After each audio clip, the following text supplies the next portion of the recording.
London Authority. Please stand by.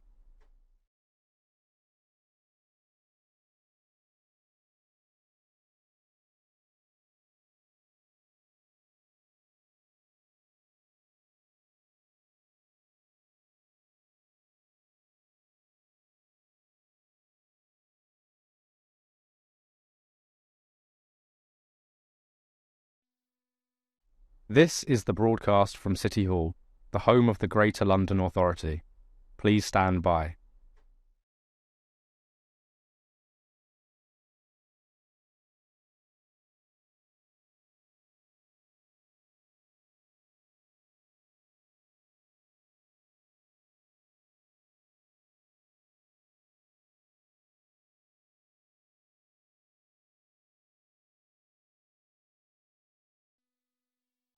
This is the broadcast from City Hall, the home of the Greater London Authority. Please stand by.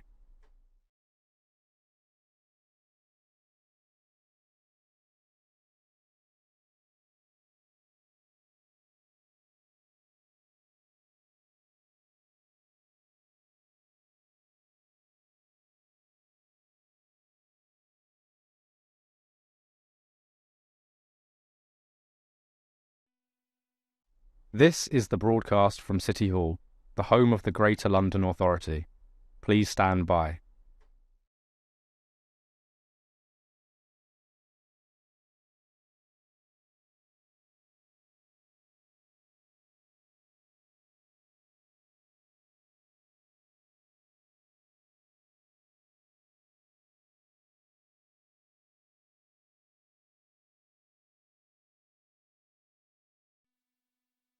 This is the broadcast from City Hall, the home of the Greater London Authority. Please stand by.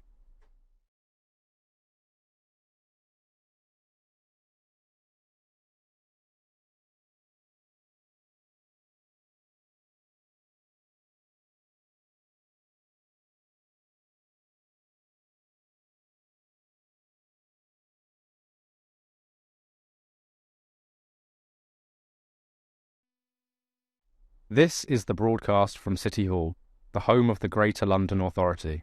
Please stand by.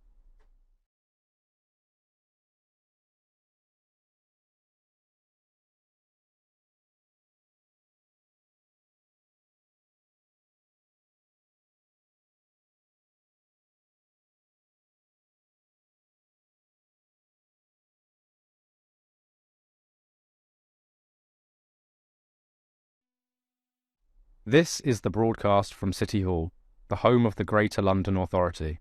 Please stand by.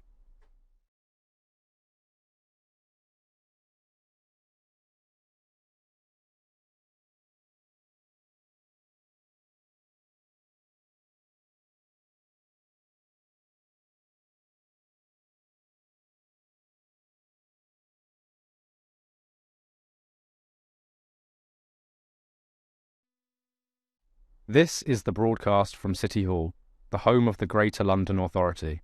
Please stand by.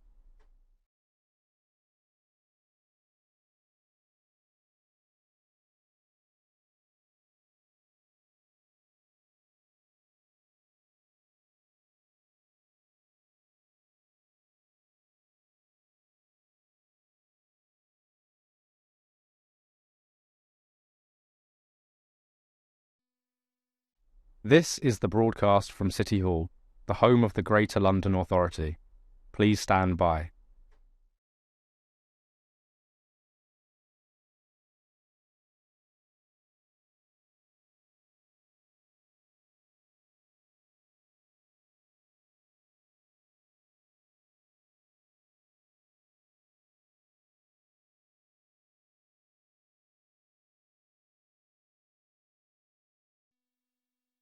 This is the broadcast from City Hall, the home of the Greater London Authority.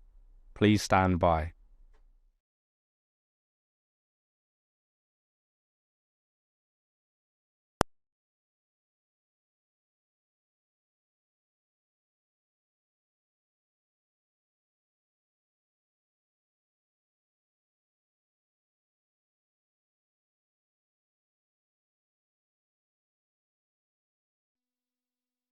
This is the broadcast from City Hall, the home of the Greater London Authority.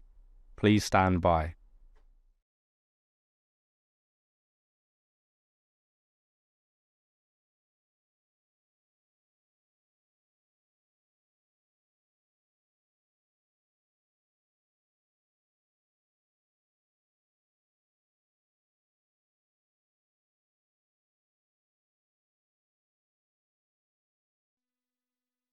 This is the broadcast from City Hall, the home of the Greater London Authority.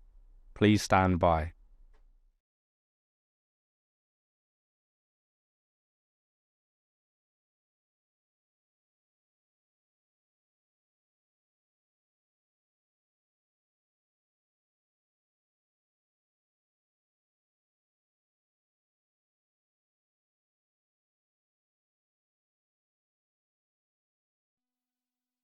This is the broadcast from City Hall, the home of the Greater London Authority. Please stand by.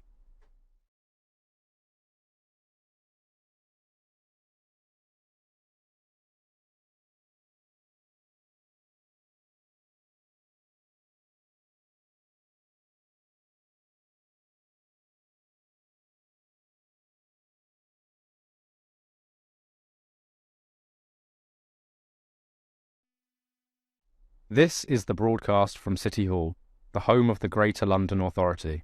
Please stand by.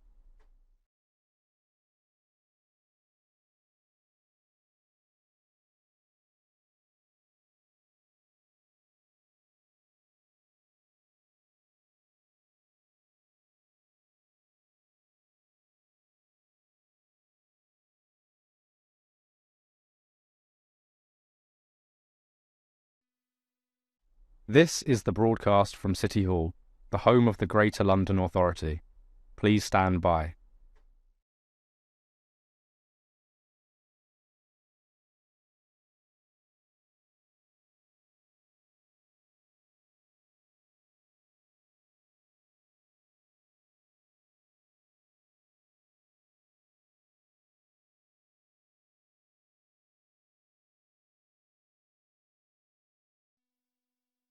This is the broadcast from City Hall, the home of the Greater London Authority. Please stand by.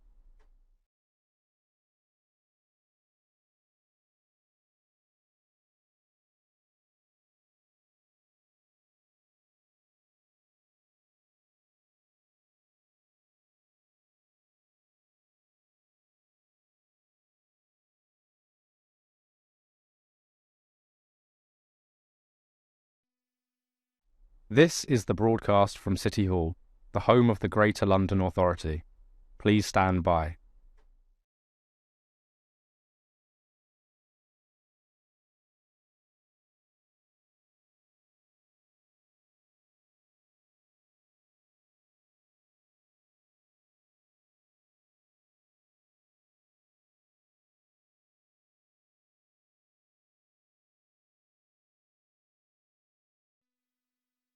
This is the broadcast from City Hall, the home of the Greater London Authority.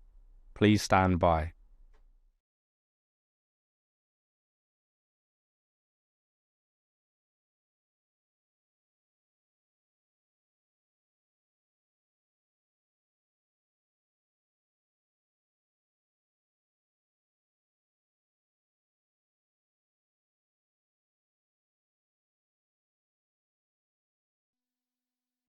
This is the broadcast from City Hall, the home of the Greater London Authority.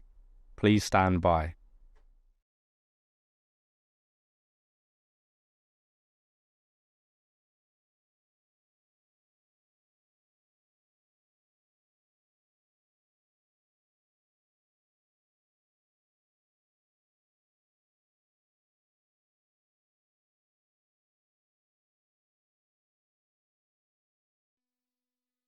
This is the broadcast from City Hall, the home of the Greater London Authority. Please stand by.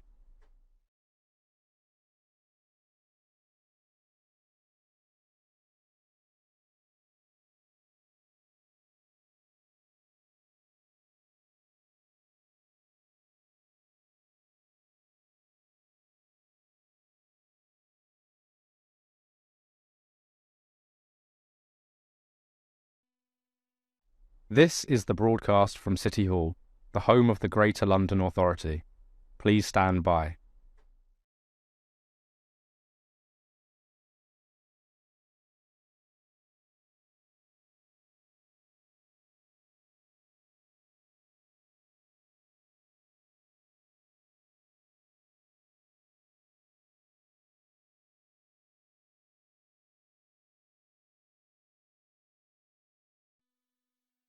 This is the broadcast from City Hall, the home of the Greater London Authority.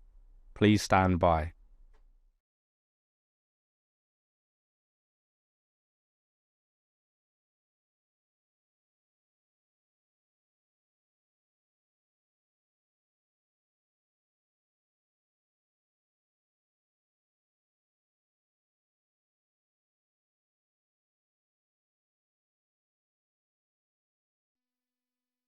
This is the broadcast from City Hall, the home of the Greater London Authority. Please stand by.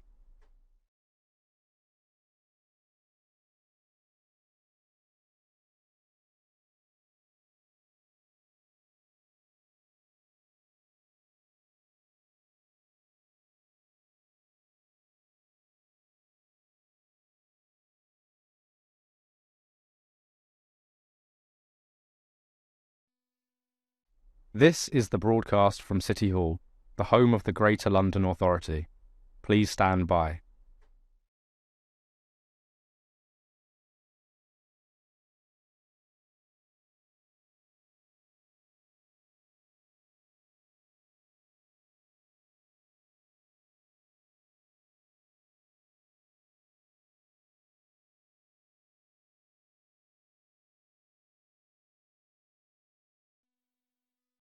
This is the broadcast from City Hall, the home of the Greater London Authority.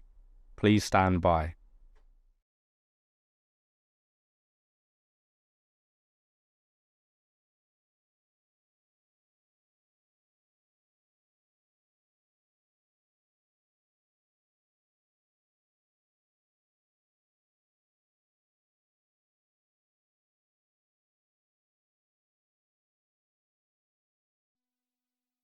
This is the broadcast from City Hall, the home of the Greater London Authority.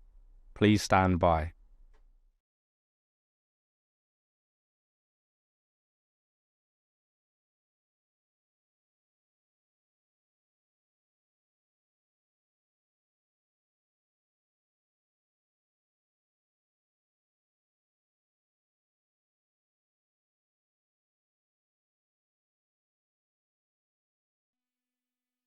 This is the broadcast from City Hall, the home of the Greater London Authority. Please stand by.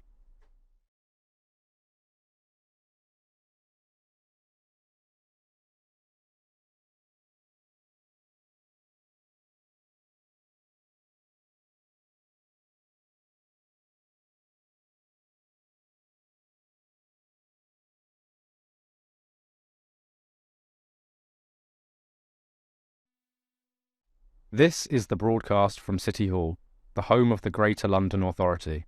Please stand by.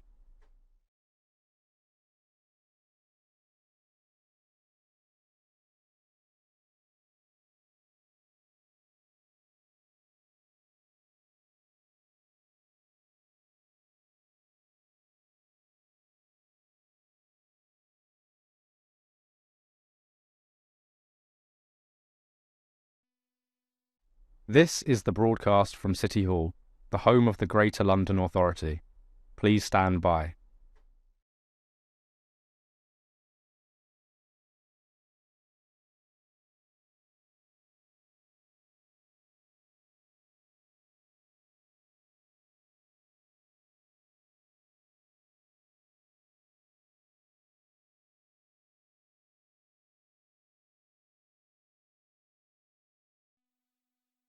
This is the broadcast from City Hall, the home of the Greater London Authority. Please stand by.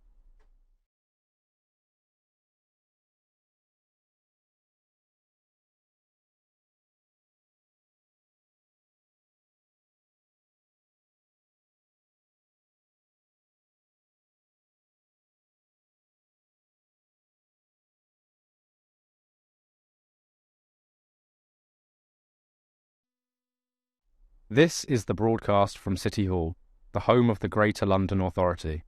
Please stand by.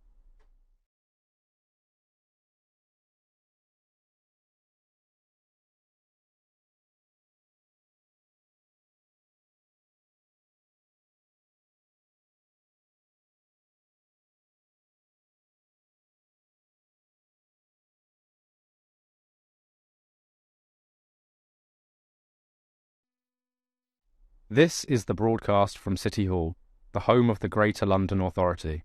Please stand by.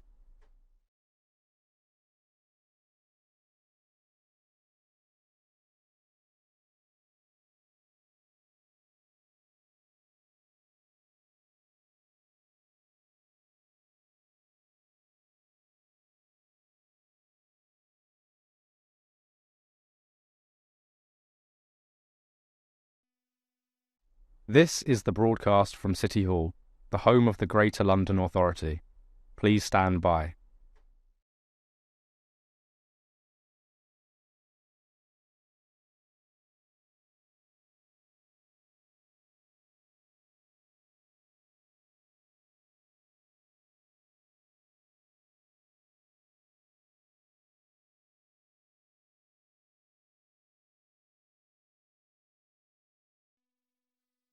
This is the broadcast from City Hall, the home of the Greater London Authority. Please stand by.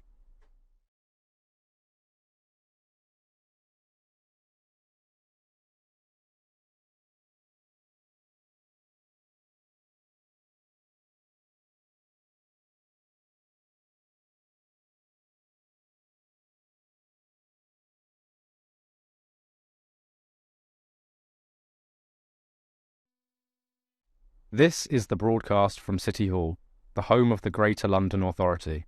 Please stand by.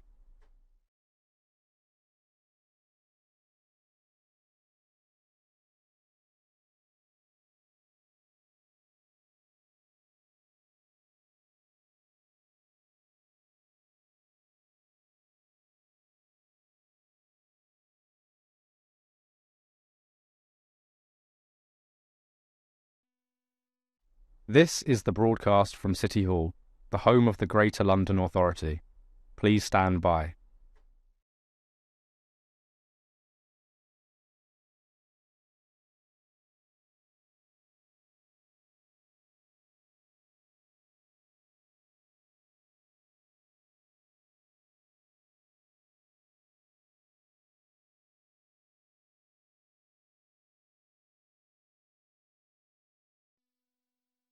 This is the broadcast from City Hall, the home of the Greater London Authority. Please stand by.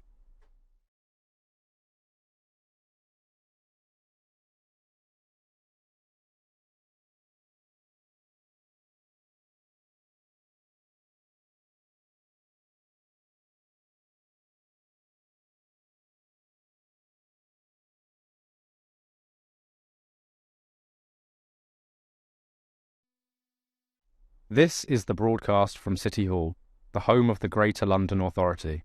Please stand by.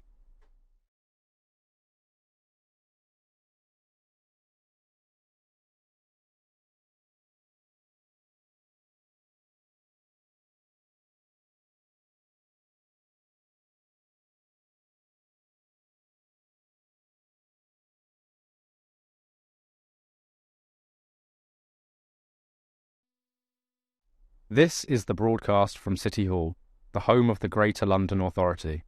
Please stand by.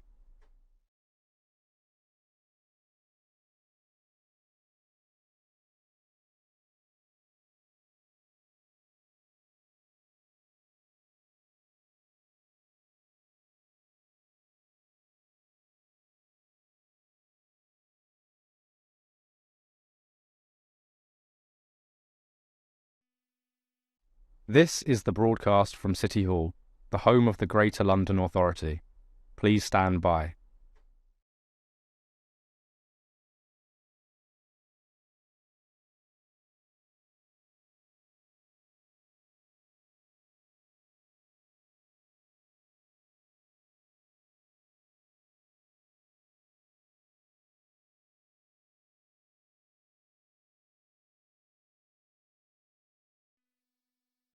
This is the broadcast from City Hall, the home of the Greater London Authority.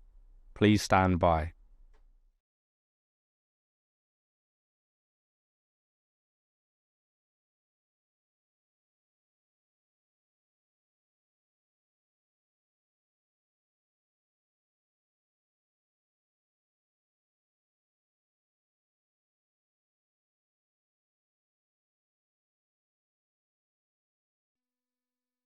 This is the broadcast from City Hall, the home of the Greater London Authority. Please stand by.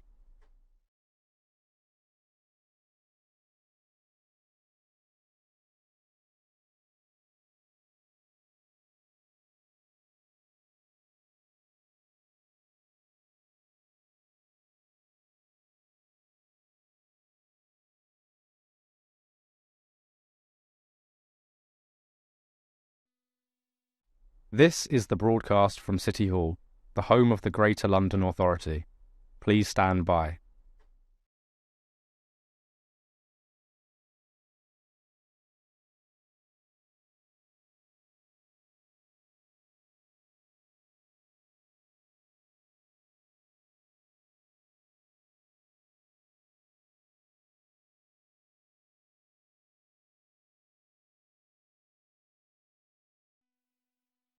This is the broadcast from City Hall, the home of the Greater London Authority.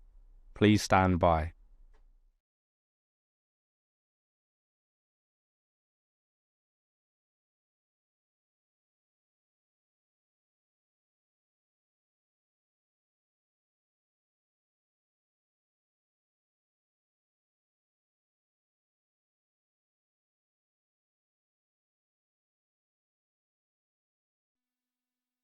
This is the broadcast from City Hall, the home of the Greater London Authority.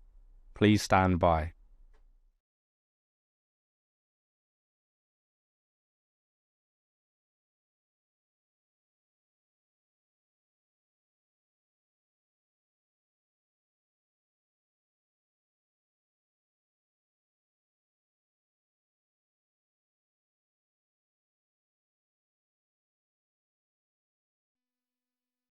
This is the broadcast from City Hall, the home of the Greater London Authority.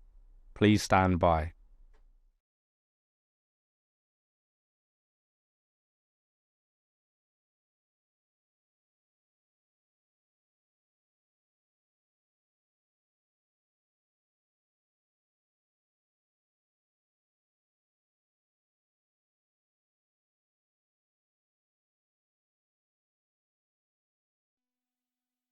This is the broadcast from City Hall, the home of the Greater London Authority. Please stand by.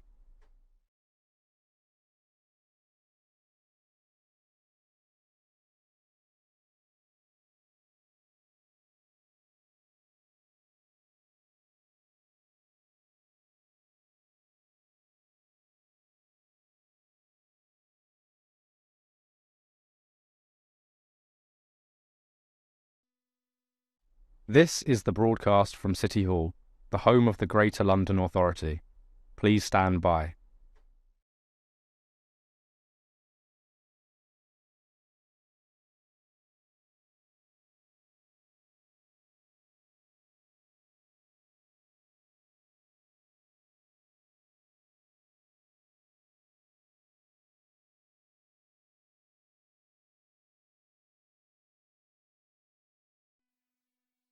This is the broadcast from City Hall, the home of the Greater London Authority.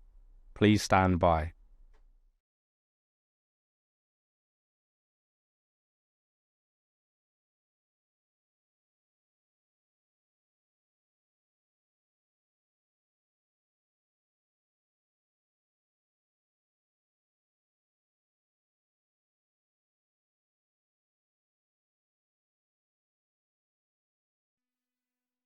This is the broadcast from City Hall, the home of the Greater London Authority. Please stand by.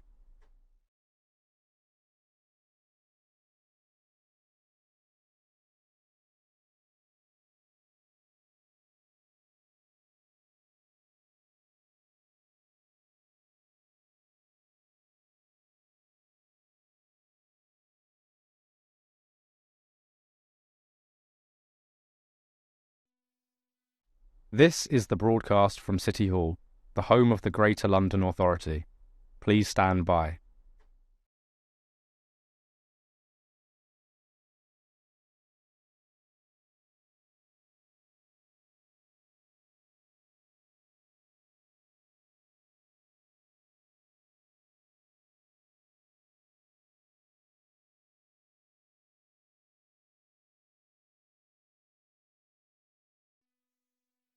This is the broadcast from City Hall, the home of the Greater London Authority. Please stand by.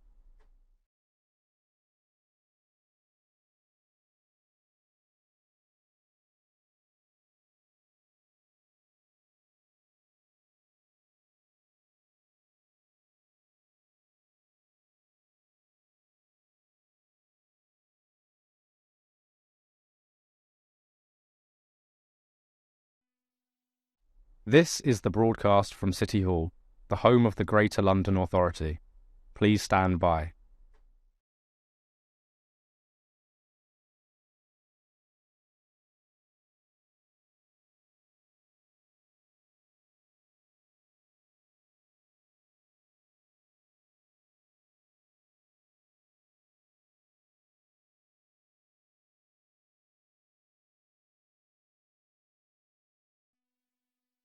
This is the broadcast from City Hall, the home of the Greater London Authority. Please stand by.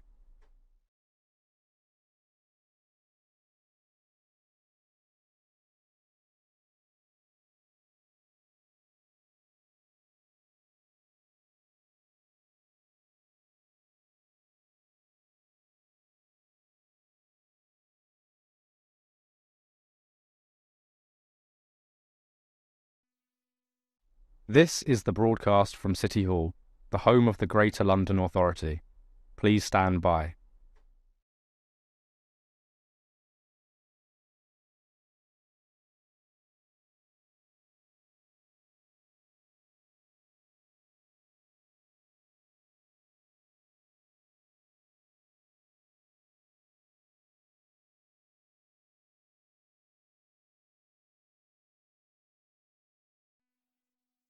This is the broadcast from City Hall, the home of the Greater London Authority. Please stand by.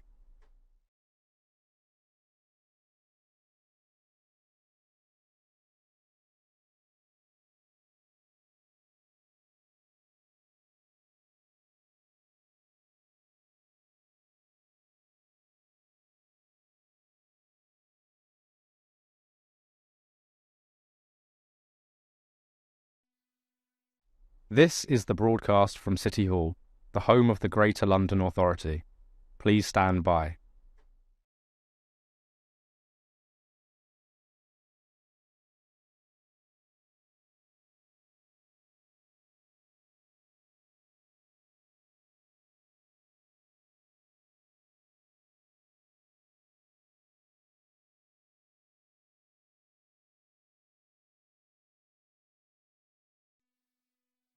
This is the broadcast from City Hall, the home of the Greater London Authority. Please stand by.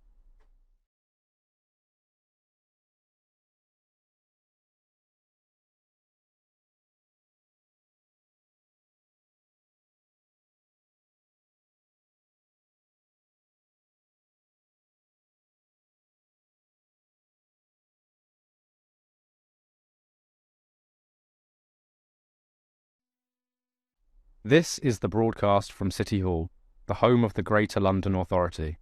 Please stand by.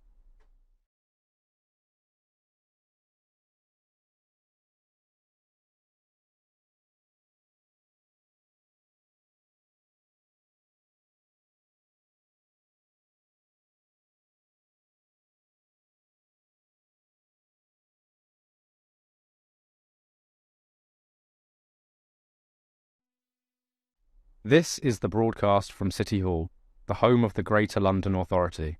Please stand by.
Can I welcome members, officers and the public to today's meeting of the Transport Committee. Our main item of business today is a discussion on road space, driving and congestion. Please make sure your electronic devices are switched off or to silent mode. And can I ask guests and members to position their microphones so that they can be heard clearly? It might mean pulling it a little bit towards you, but I think you're probably fine.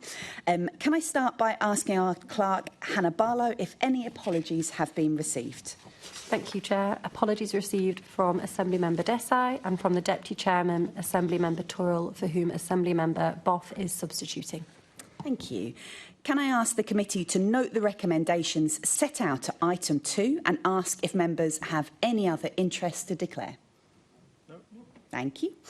Can I ask the committee to confirm the minutes of the meeting of the committee held on the 25th of September 2025 to be signed by me as a correct record? Can I ask the committee to note the completed and outstanding actions arising from its previous meetings and the additional correspondence received and sent? Yep. Thank you. And can I ask the committee to note the actions taken by me as Chair under delegated authority in consultation with party group lead members, namely to agree, and there's a few of these, so let me get through them. Our letter to the TfL Commissioner regarding delays in processing taxi and private hire licences. Our letters to 3 members of the London Travel Watch Board regarding extensions to their terms of appointment. Our letter to the Secretary of State of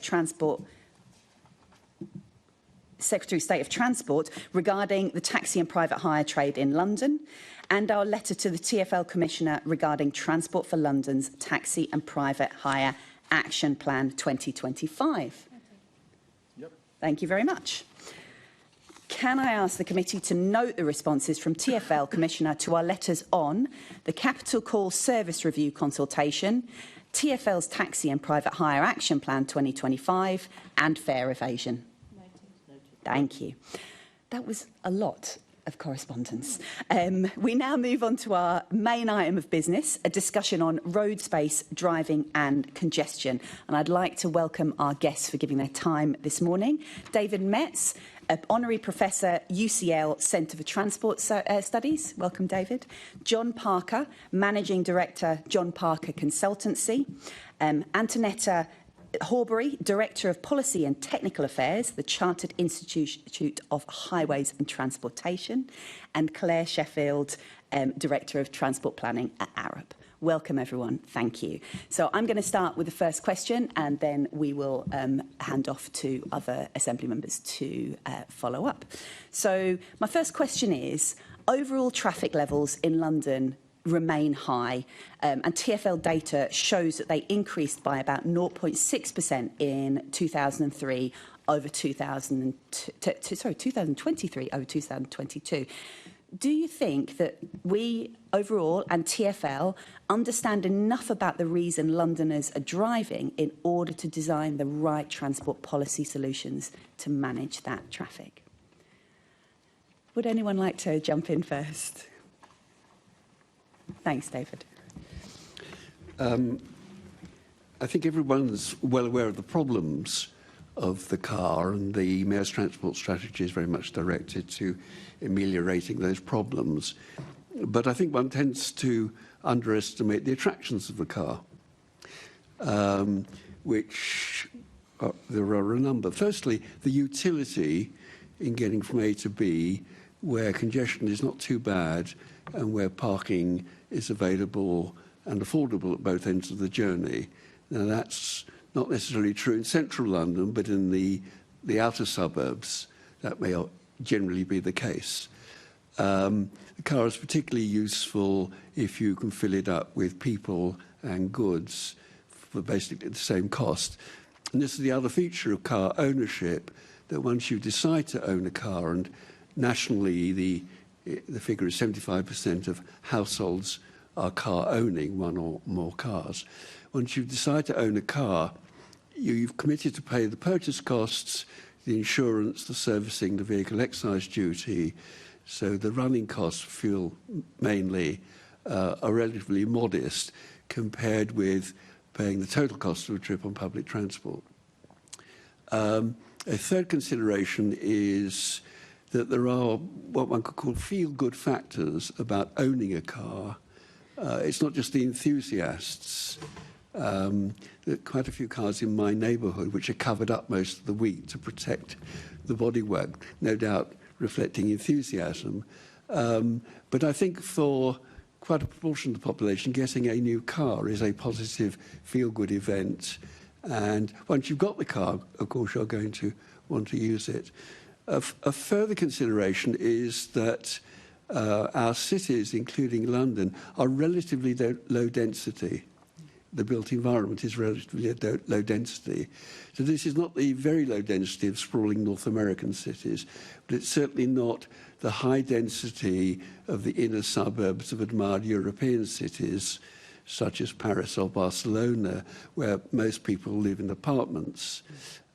Here we like houses with gardens.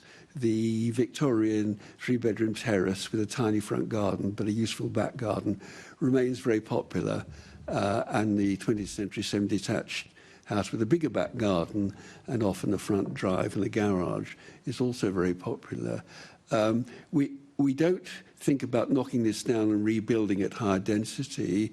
We couldn't afford to even if we wanted to, but we don't want to. So this low density firstly makes it more feasible to use cars, less easy to provide a really good public transport system, and greater distances for walking and cycling. So I don't see a huge prospect for a shift away from car use in London as a whole. I think it's really quite difficult.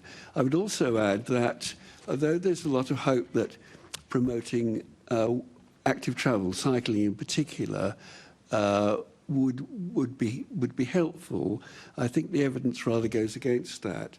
So consider the case of Copenhagen, a city famous for its cycling, with 10 times more mode share for cycling than London. But when you're there, you realise there's a lot of car use, and when you look at the data, it's only a few percentage points less than London. What's not recognised about Copenhagen is that public transport use is half that in London. So this says you can get people off the buses onto bikes because cycling is cheaper, healthier, environmentally better, and probably no slower on congested roads, but much harder to get them out of their cars. Even in Copenhagen, which is a small, flat city with excellent cycling infrastructure, a very strong cycling culture. In fact, probably most of the people who drive cars there have got bikes at home and use them for other reasons, or have had bikes, unlike London. So all these factors seem to me to make it quite difficult to get much of a mode shift away from the car, which is disappointing, but I think this is the reality. Thanks very much. Thank you. Antonetta. Thanks. Just to add to what David said, I think behavioural change is a real issue. So I think TfL understand why people drive, but trying to get people to change that behaviour is really the issue. And I think one of the things is it's how you were brought up. So some people were brought up in a very car-based environment, and therefore their natural mode is, if I need to travel, I need to get into a car to travel. But I also think it's to do with cost, because anecdotally I know people who I would have said were 100% car drivers through and through and made the smallest of journeys by car, and as soon as they turned 60 and got a free travel card, suddenly it's, oh, sorry, I'm a bit late, I got the bus, and I was thinking, it's the first time I've ever heard you say those words. So I think cost is also a major factor. Thank you. Yeah, I mean, I would completely agree with everything that, or nearly everything that David has said. I think a really important thing to think about, which will not be news to you, but is very relevant here, is that obviously London is not one thing. London is a series of very, very different places, and the answer to that question is very different in those places. In the last 25 years, TfL has been incredibly successful at repurposing central London essentially away from the car, and has really transformed the feel of central London in such a way that the car is just no longer the most appealing mode. But all of that car use really now is mostly in outer London, especially And as David said, it is still the case, basically, that using the car is still the rational choice for a lot of people. Even with innovations like the Superloop, orbital travel is still more difficult. And when we say orbital travel, that implies something that's neater than the actual pattern of travel, which is obviously just people moving all over the place in not to lots and lots of travel that is not to a kind of core destination, and that is incredibly difficult to supply for in any other way than the car. What I would say in terms of what you could do to find out more about it in terms of knowledge, a lot of work has been done both by TfL and externally for many, many, many years to understand why people still choose the car.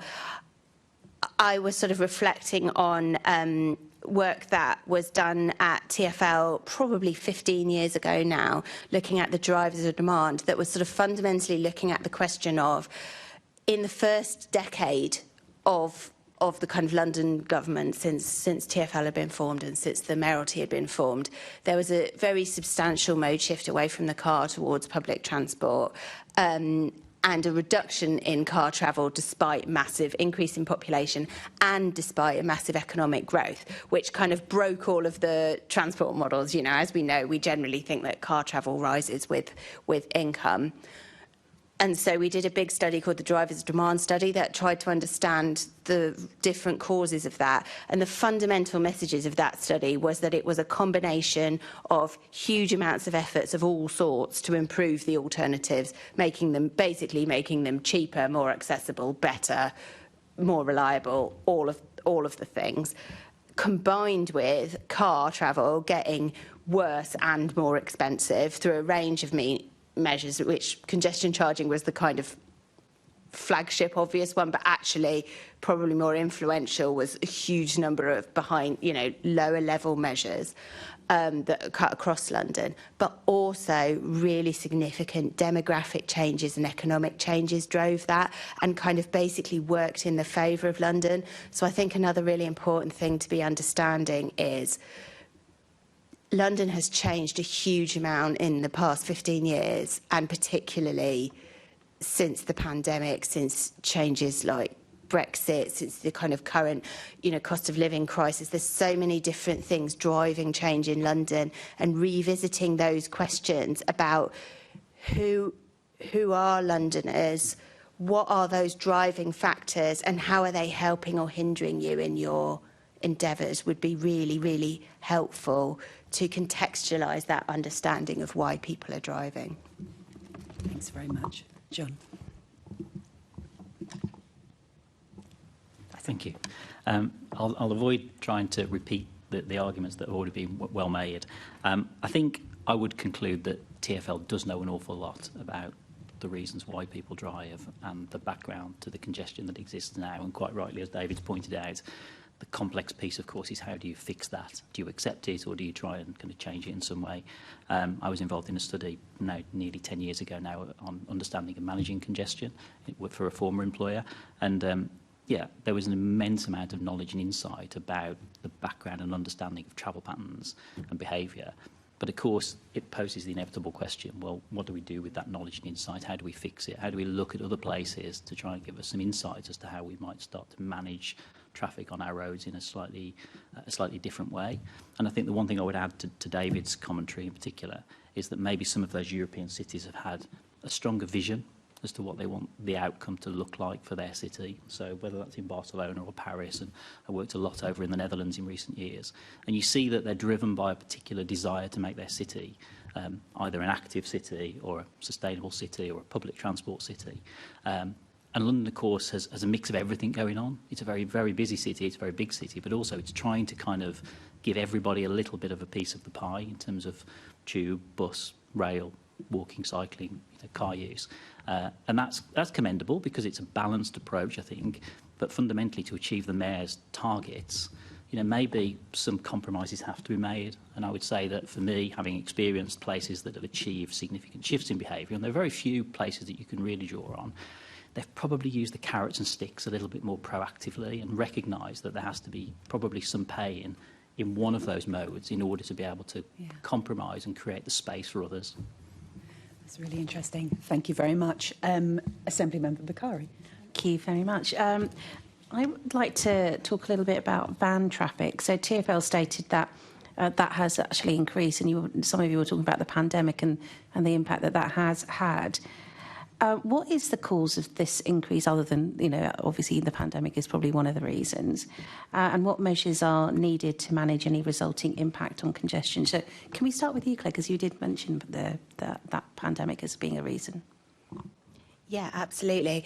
I mean, the rise in van traffic is a national and, in fact, kind of global phenomenon, and reflects real changes in the way that our activity is happening, so which have been accelerated by the pandemic, and actually particularly accelerated in the UK, and particularly within the UK in London. So you are kind of at the absolute front end of that trend, and that is to do with the way that we're basically moving from doing things ourselves in our own vehicles or our own legs to getting things brought to us, and that is a huge drive in the rise in van traffic. Interestingly, I think I saw some statistics that suggested that in central London, freight traffic is actually falling, which again reflects that sort of change in activity happening from us going somewhere to do something, and of course that freight activity then servicing us in that location, to things coming to us within our homes. So you've got this kind of dispersal of activity. So to some extent, we should be more intelligent in how we interpret that, because some of that van traffic is essentially car traffic repurposed. And so we like to think of that car traffic as all having moved to something more sustainable, but in fact, some of it has just moved to vans. Therefore, what we can do about it is quite difficult, and certainly at a city level, I think very difficult. At the moment, there is really a very, very limited disincentive for very low value goods to be transported to your home. I mean, we all know that, you can order a pencil on Amazon and get it delivered next day. And I live in rural Nottinghamshire, and that is still true, which is absolutely mad that someone will come all the way to my house and deliver me a parcel worth 50 pence. So the fact that at the moment, essentially, we are incentivising that kind of transaction is really problematic, because that's something where you would either have bundled that into a wider shopping trip, or you might have just popped to the newsagent, on foot, is a real problem. So I think action there, looking at what's being carried in those vans, and bearing in mind that van traffic is very segmented, so you've got very different activities, and you need to understand and tackle those completely differently. Obviously, where you've got, kind of plumbers in a van, that's a very different thing from this, and it's important to understand that. So I would say, it's about kind of understanding that traffic and how we could kind of tackle that cost. And then also, I think there is potentially a public information angle there. The number of articles that you read in the newspaper about sustainable alternatives that involve you, for example, borrowing a dress that is going to be shipped to you and then sending it back, there is a real lack of understanding of what sustainability actually means. So I think there's a public information element there as well. But fundamentally, the brutal, hardcore economics are going to be the most powerful measure. Absolutely. OK, thank you. Anyone else from the panel? Yeah. Yeah, so just to echo what Claire said, I think the people who can do the most amount of sort of have the most impact on this are the big players like Amazon, because they have a lot of vans out there. But I completely agree with what Claire said in terms of public information, because a lot of people don't realise when they order that pencil and say, I want it next day, it's causing traffic, it's causing congestion. And I think Amazon do, I'm sorry to name, I don't know if I'm allowed to name things, but Amazon do have a, My Amazon Day, but I'm not too sure how many people actively choose it, or just say, I'll just have it whenever it's going to come or whatever. So actually informing the public and actually saying, maybe you want to consider using these, if your delivery provider allows you to bundle your deliveries, it's good for the environment, it's good for the congestion, it's good for your community to take that offer. And I think in terms of what we can do practically rather than the big companies, that's what we can do. The other thing I'd like to say is that, as Claire said, you know, vans are incredibly important, I mean, but they're not the bad guys. And the increase in more things being delivered to your home has significantly improved the lives of some people who find it very difficult to get out to the shops and find it very difficult to go out to buy these things. So there is also a balance, and to be remembered too.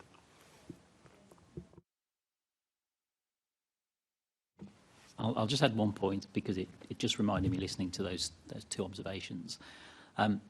I do sense that there's been a time lag post-pandemic in the transport planners' understanding of the shifting and changing patterns of behaviour, and that takes its time to build into things like transport models and understanding where the data really sits. These are quite radical, quick changes that have happened.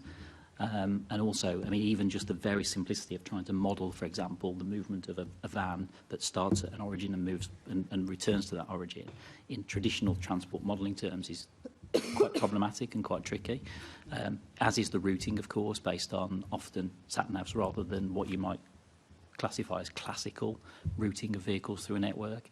So I do feel that we're in that transition right now, and there's a lot of work going on behind the scenes in the industry generally as to how you might better model or understand or assess those type of impacts, and the movement, the micro movement of both micro mobility but also freight movements is a key kind of part of that consideration as well.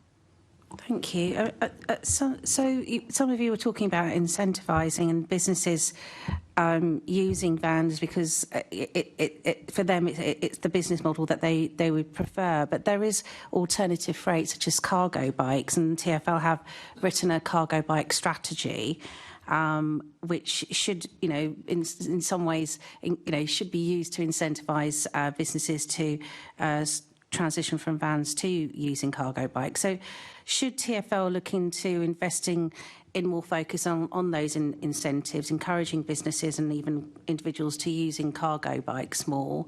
There has been a London Assembly report as well trying to shift that approach too. So is that something perhaps we could be pushing as recommendations to say, that needs to be something that we could be pushing Amazon, for example, other companies, to doing more transitional work, moving away from vans to think something like a cargo bike?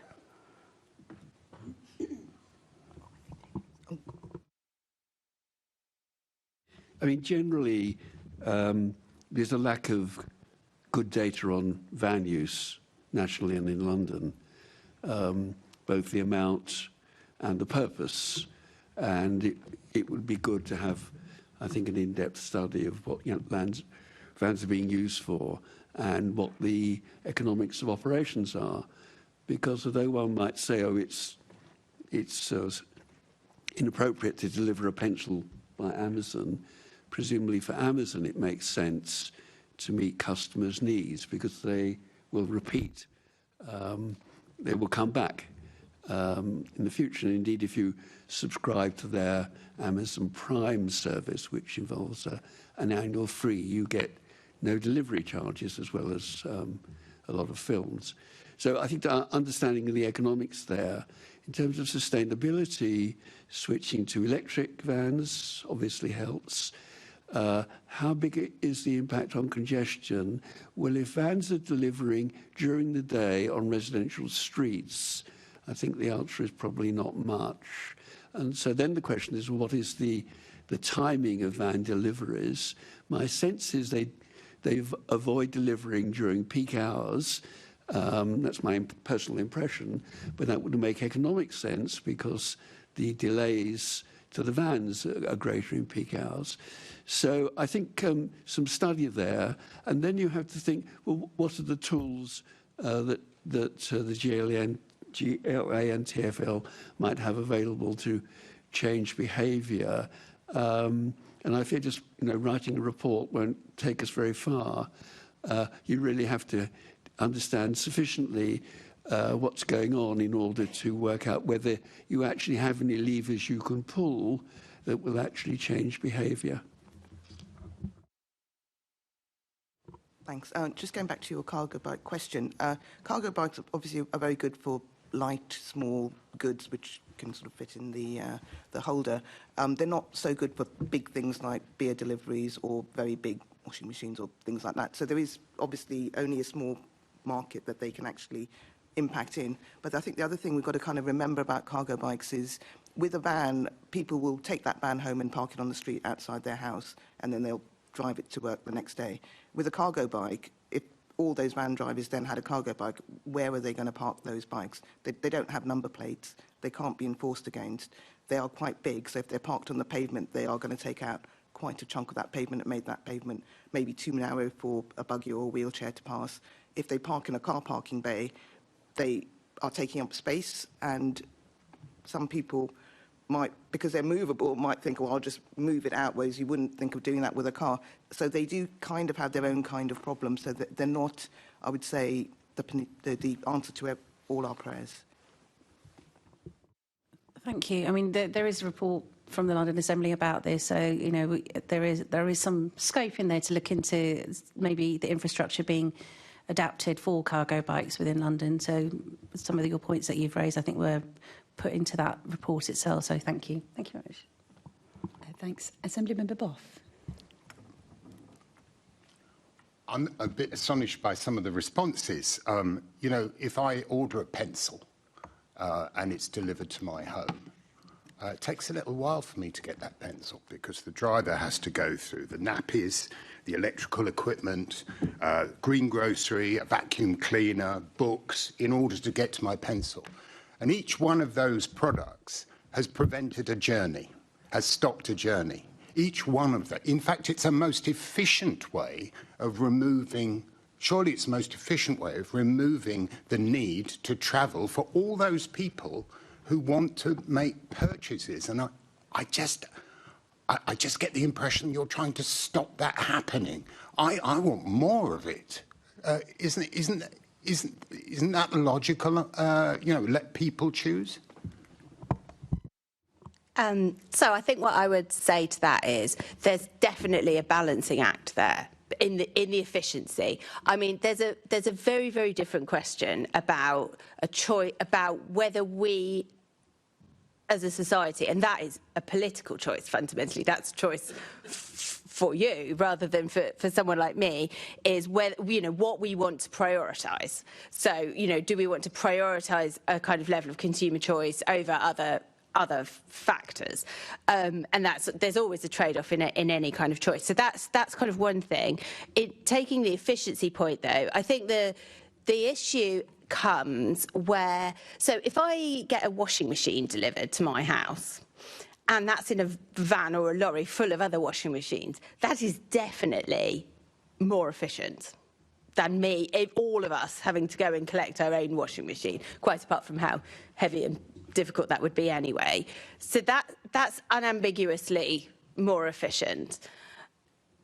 In the pencil example, the issue comes where you've got something that would have been lots of things in one journey turning into multiple journeys on the network, and potentially also in a more polluting or congesting vehicle. So I think that's where I don't accept that. I don't accept that, what you said, because you're saying that you're increasing the number of journeys. You're reducing the number of journeys. It used to be an aim of transport strategies years ago to reduce the need to travel. These delivery systems actually reduce the need to travel. You're actually taking cars or journeys off the road by having these very sophisticated these rather sophisticated delivery systems. So I don't understand how it increases the overall amount of traffic on the road when you're minimising 50 journeys into one van journey.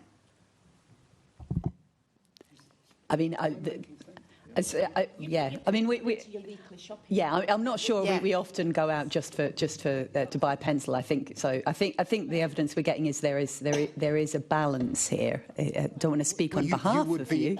You would also be pencilless. So you know. I'd probably go to Tesco and pick one up on the way back. Sorry, we seem to have got into a. Assemblymember Boff, did you want a further response or? have you made your point? It's not really a point. I just don't understand the logic. I don't understand the logic of where one van journey is worse than 20 other journeys that will be made because the deliveries aren't being delivered. And and if it's a pencil, it doesn't matter. I'd never have had a situation. I haven't ordered a pencil. I ordered a T-shirt the other day, a T-shirt. It wasn't the only thing in the van. No, of course, no, it absolutely won't be the only thing in the van. So the issue is, if you take those things in the van, there's a trade-off between how many things there are in the van and how many journeys they would have caused if they were bought individually versus how they would have been bought before and whether they would have been bought individually. So if that van is full of the sort of things that would be a power purchase that would you would go out, you would buy that and you would come home again, then that 50 to 1 is a completely valid position. And that's with some vans, that will be true. Depending on what's in the van, that will be true. If, though, what you've done is disaggregated what was previously one trip to buy many, many things into many separate van journeys because you now ordered it and you ordered it from several different places and it all came separately, that's then less efficient. And the balance is going to be, in reality, most vans are going to contain a mix of some things that fall more into one of those buckets and the other things that fall into the second of those buckets. And so the efficiency of any given van is in terms of the journey's cost versus the journeys saved, is going to be very different. And I mean, there'd be a fascinating academic study to work that out. But I think that the overall, though, what I would say is what we can see on the network is that van traffic is rising. So fundamentally, we can see that trend is leading to more trips overall. Well, that's a good thing. That's a good thing because there's economic activity. And therefore, you would see economic activity increasing if the economy is doing better. Assemblymember Boff, that definitely is a point. Thank you very much, Assemblymember Boff. We're going to talk more about freight in a further meeting, so I very much hope Assemblymember Boff will join us then again and interrogate those questions. Did anyone else want to come in on that, or do we think Claire? Thanks very much, Assemblymember McCartney. Thank you. But of course, we know that congestion has a cost to business as well. So that's a balance on that. Can I also ask about the data? I think all of you have said that TfL has a really good understanding about the data and congestion. But actually, in a previous scrutiny investigation we did, we had evidence from, for example, from the Women's Budget Group that says that actually the data isn't as detailed or as nuanced as it needs to be to understand why people are making trips. Say, for example, they have quite broad categories of commuting, leisure, but they've got this big category called other. And, for example, lots of women's journeys, if they're caring for children or relatives, fits into that other, and there's no real detailed understanding of what that is made up of. And therefore how, for example, public transport services can be geared towards that sort of need. And just wondering, what's your view on that? And does that have any ramifications about how you understand congestion and any solutions that we might want to come up with to TfL on this? John. Yeah. I'll happily kick us off. No, I agree entirely that, of course, we don't know the answer to every question. I think actually coming back to the freight question is a really good area where there is uncertainty because it's happening around us very quickly. And so, therefore, we often make some assumptions and then we try and validate it with some data to try and work out what's really happening on the network. What I would say is that in order to understand the individual motivations for travel, you really do have to drill down into personal experience.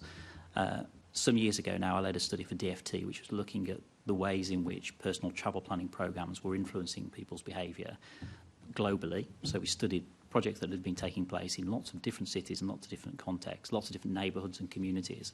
And it was the first time I think we'd really started to kind of look at the way in which we might communicate with individuals rather than generic whole neighbourhoods.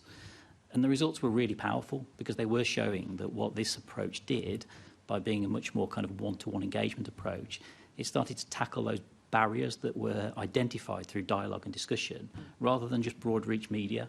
So if you go out on a campaign and it just says, hey, we'd like you to car share and here's the reasons why, because it's convenient and it saves you money, the impact is very little. If you sit down one-to-one, maybe in a cafe environment, maybe in a workplace, maybe at the front door, where you're talking to somebody and having a dialogue around the potential for people sharing vehicles, you start to tease out a very different behavioural response.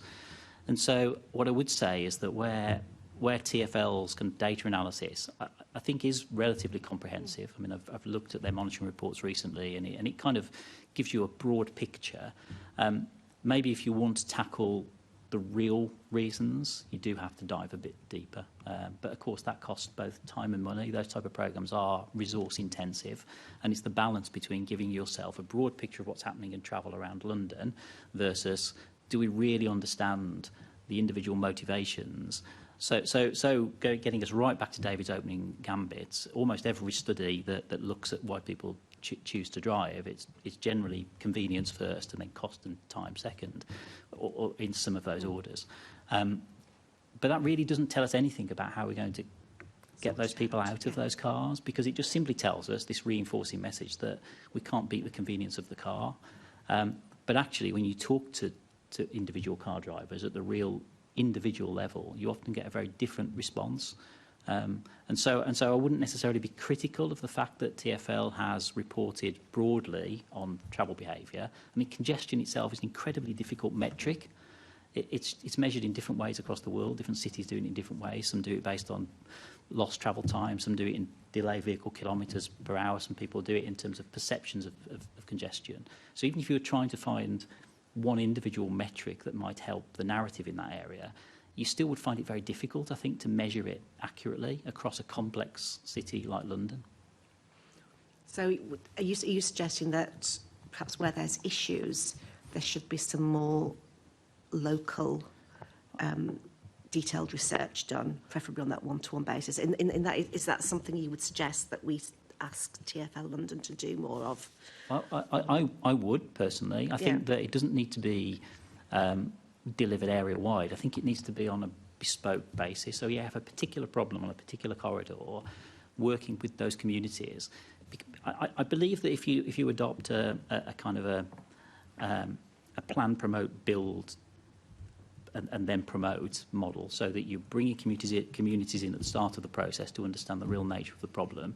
You're delivering infrastructure, however that's presented, whether it's more bus priority, whether it's cycle superhighways, whether it's freight provision. But critically, bringing the communities back into the process at the back end of the process is also an important part of making that infrastructure effective. There's nothing worse. I mean, I walked here today and you see some fantastic cycle infrastructure, but communities don't want to see that infrastructure without people cycling on it. Yeah. And so therefore, once you've built it, you do have to work really hard with communities in order to get people to feel confident and able to use those facilities. And that's a very different vision that you would get if you went to Amsterdam or Utrecht or somewhere, Copenhagen, where infrastructure for cycling is incredibly well used to the point in which it's over capacity and they've got problems of how you build more of it. And did they do more of that sort of persuading on a more local one-to-one basis than perhaps we've done here? I think they do. I think for me, I mentioned the vision earlier, they've certainly got a greater buy-in from their communities, that this is what they want their city to look and feel like.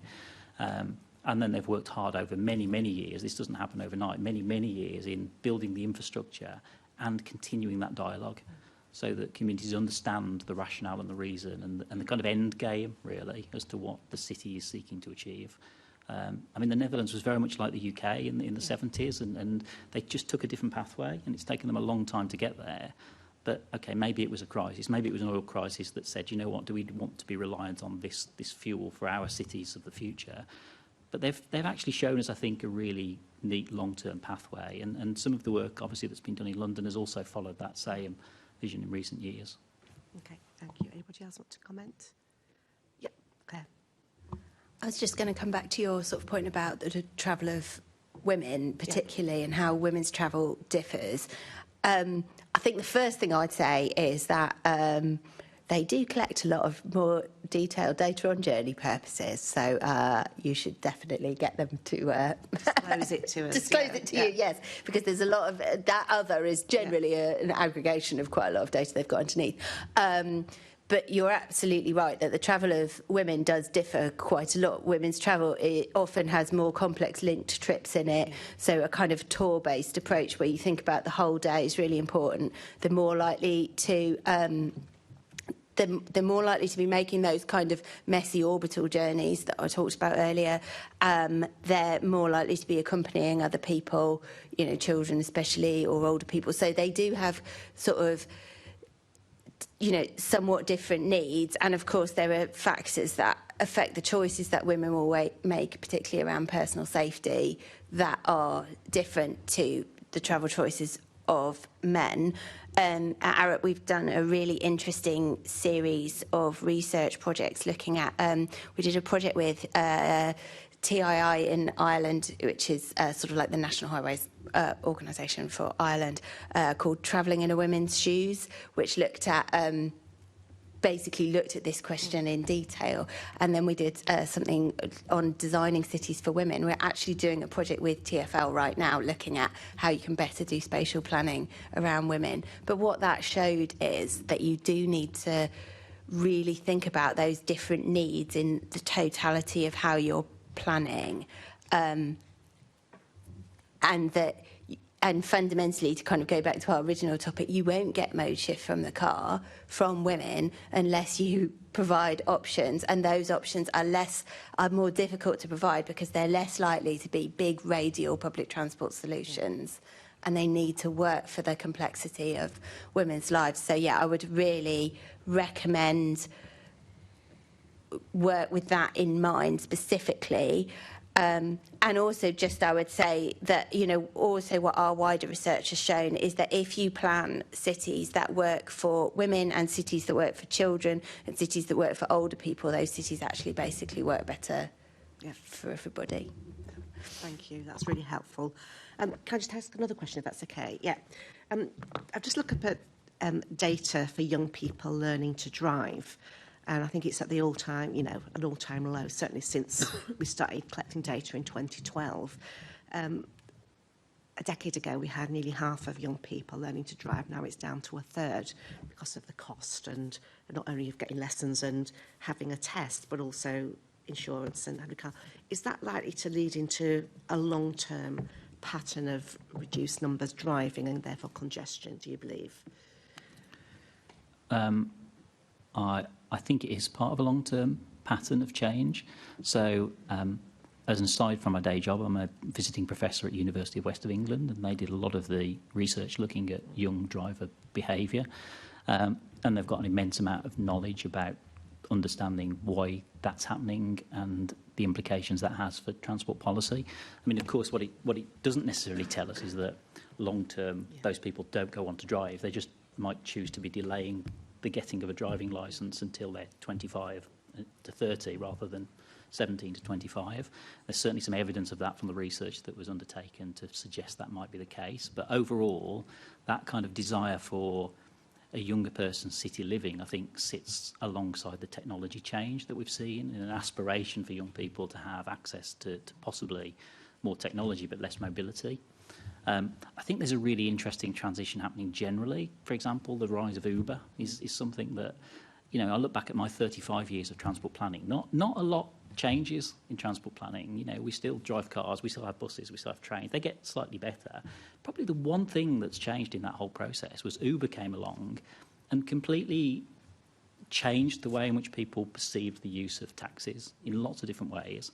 And I remember talking to some of the founders of Uber, maybe 10, 15 years ago, just as it was starting out. And I kind of get it. I think like they were quite smart, obviously, in terms of finding that ability to be able to understand the barriers to taxi use from both the taxi driver's perspective and the user's perspective. And I think that transition of putting that data into somebody's hand in a mobile phone, access to information, knowledge, tickets, public transport fares, Uber, taxis, bike hire, is a a radical shift in people's access to mobility. And so if you're young and 17, 18 years old now, your ability to be able to use that technology to move around the place is far greater than it would have ever been. In which case, people choosing to get access to a car early because it's aspirational and hey, it's my only way to kind of break out of this cycle of either relying on parents or colleagues to take you somewhere. That opportunity has shifted quite significantly, I think. And I don't think it's just a London issue, of course. I think even in rural areas, suburban cities, we're seeing that same kind of transition happening. But it also, again, it reinforces that view that post the pandemic in particular, it's taken transport planners a long time to really get to understand what that means. You know, how do you then plan your city in the context of it being a very different place with different people using different technology tools in order to move them around? Yes, there is one good academic study which shows that the later young people learn to drive, the less far they drive each year when they get older. And that might be because learning later means you've got more experience of other modes of travel, public transport, cycling, etc. But it might also be that people learn to drive early because they need to on account of their location and getting to work or education. So although there has seemed to be a trend for younger people to drive less over time, the data is pre-pandemic and we'll have to see where that goes to. Just to pick up the point about Uber, it has been transformational, and I'm concerned that authorities like TfL seem to be disregarding this. I mean, you can read their most recent document on taxi, and you don't see a mention of ride-hailing or Uber. There's something going on there which shouldn't be, because it's clearly an important part of the public transport system. It may be operated privately and independently of TfL, but it's open to the public. And my sense is many people use Uber who wouldn't use a black cab for sort of cultural or whatever reasons. So TfL should just wake up to this and make a distinction between, within the category of private hire vehicles, between the ride-hailing, which is mainly Uber, but others as well, and the more traditional minicabs, as we used to call them. Thank you. It's interesting. Thanks. Thank you. The committee agree that TfL did not take that change into account in our recent letter to TfL on taxi and private hire. Apologies. Assembly Member Garrett. Thanks. Returning to your opening remarks, David, about how the factors that influence someone's decision to drive or to use any other form of transport are quite stable in terms of people look for speed and convenience and price for the range of options open to them, and more broadly, the sort of built environment, the population density and so on influences what public transport's likely to be available, which I think seems quite common sense. And you contrast that with the Mayor's target to shift people away from vehicles, shift people onto what he would term sustainable transport, which is essentially flatlined for quite a number of years, which makes sense in the context of what you were saying about, that's the framework of people making choices, and those things don't change rapidly from one year or one decade even to the next. Is that then a fair assessment? Would your view be that we would expect that to be relatively stable over time? And if it were to change radically, other than building, 5 more Elizabeth lines, let's say, what might actually cause that to change significantly? London's population has grown quite steadily, but the ability to increase road capacity is no longer there. And that meant that for quite a time, as car ownership and car use grew, the share of journeys by car in London rose, and it reached its peak around 1990-ish, where 50% of all journeys were by car. And then because the population kept growing, and because there was no additional road capacity, that share steadily declined to around 36%, I think, currently. But then it seemed to have bottomed out. And the problem is, what would it take to get that trend resuming downwards?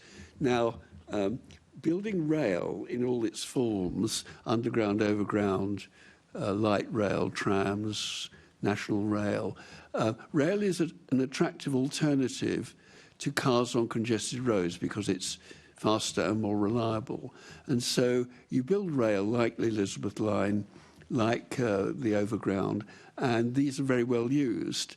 And that encourages mode shift away from the roads.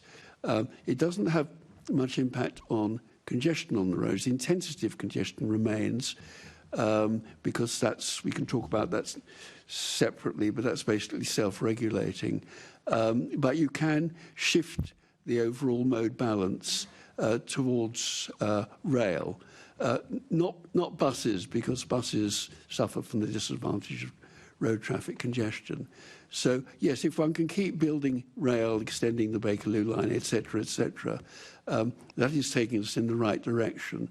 How big a net effect that will have on travel in the whole of London, bearing in mind that it's hard to provide fast rail services from in the outer suburbs, including particularly for cross-suburban trips, remains to be seen. But the principle of adding rail capacity, I think, is the right one. Yeah, in fact, I looked at the data. So I represent an outer London constituency of Croydon and Sutton, so I suppose I have a particular interest. And I looked at the long-term pattern, multi-decade trends in mode shift, and it was really outer London rail seemed to be the only thing that had really gone up over the last few decades, and that's, you know, the Croydon tram, the overground, those things you mentioned.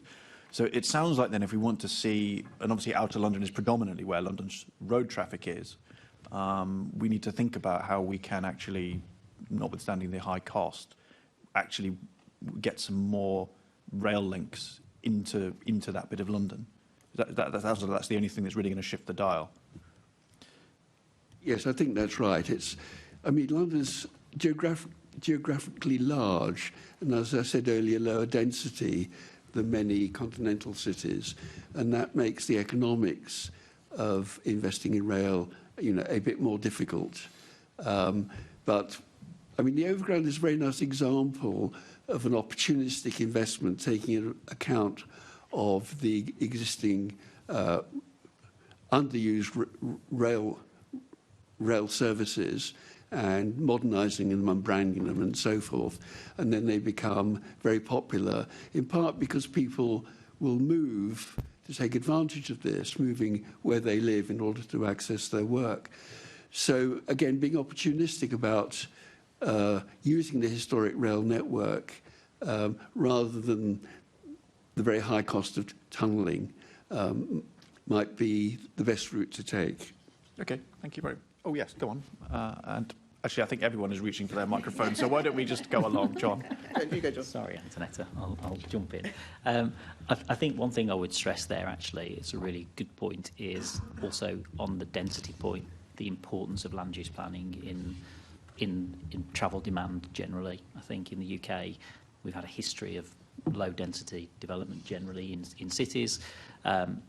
And of course, transport is a derived demand, and it's quite a simple equation, really. It's either vehicles or people on streets or sidewalks. And probably, in my view, that if you provide, for example, parking at the end of a journey, then you're doing a very positive kind of reinforcement of somebody's behaviour. I think the comparison is very stark. If you do go to European cities, you see transit-oriented development done much more convincingly. So that means not only in the destination in the city centre, but also in some of those suburban rail stations where higher density development around the station themselves just encourages and supports people to have a much more active lifestyle and to feel much more connected to the transport infrastructure. So I would say if you are expanding that rail network, also look at the access to those stations. It isn't the sole solution to simply provide more car parking provision at a rail station to attract commuters into it. I think you can work really progressively with developers around the attractiveness of what that station could potentially bring. And of course, what that also does, it massively lifts the land value in those places because you've got more intensity of use, better value. And over time, of course, that might help shift London from where it is now into being more akin to Paris, if not Barcelona, in terms of densities, because you're infilling that space in an intuitive way. Understood.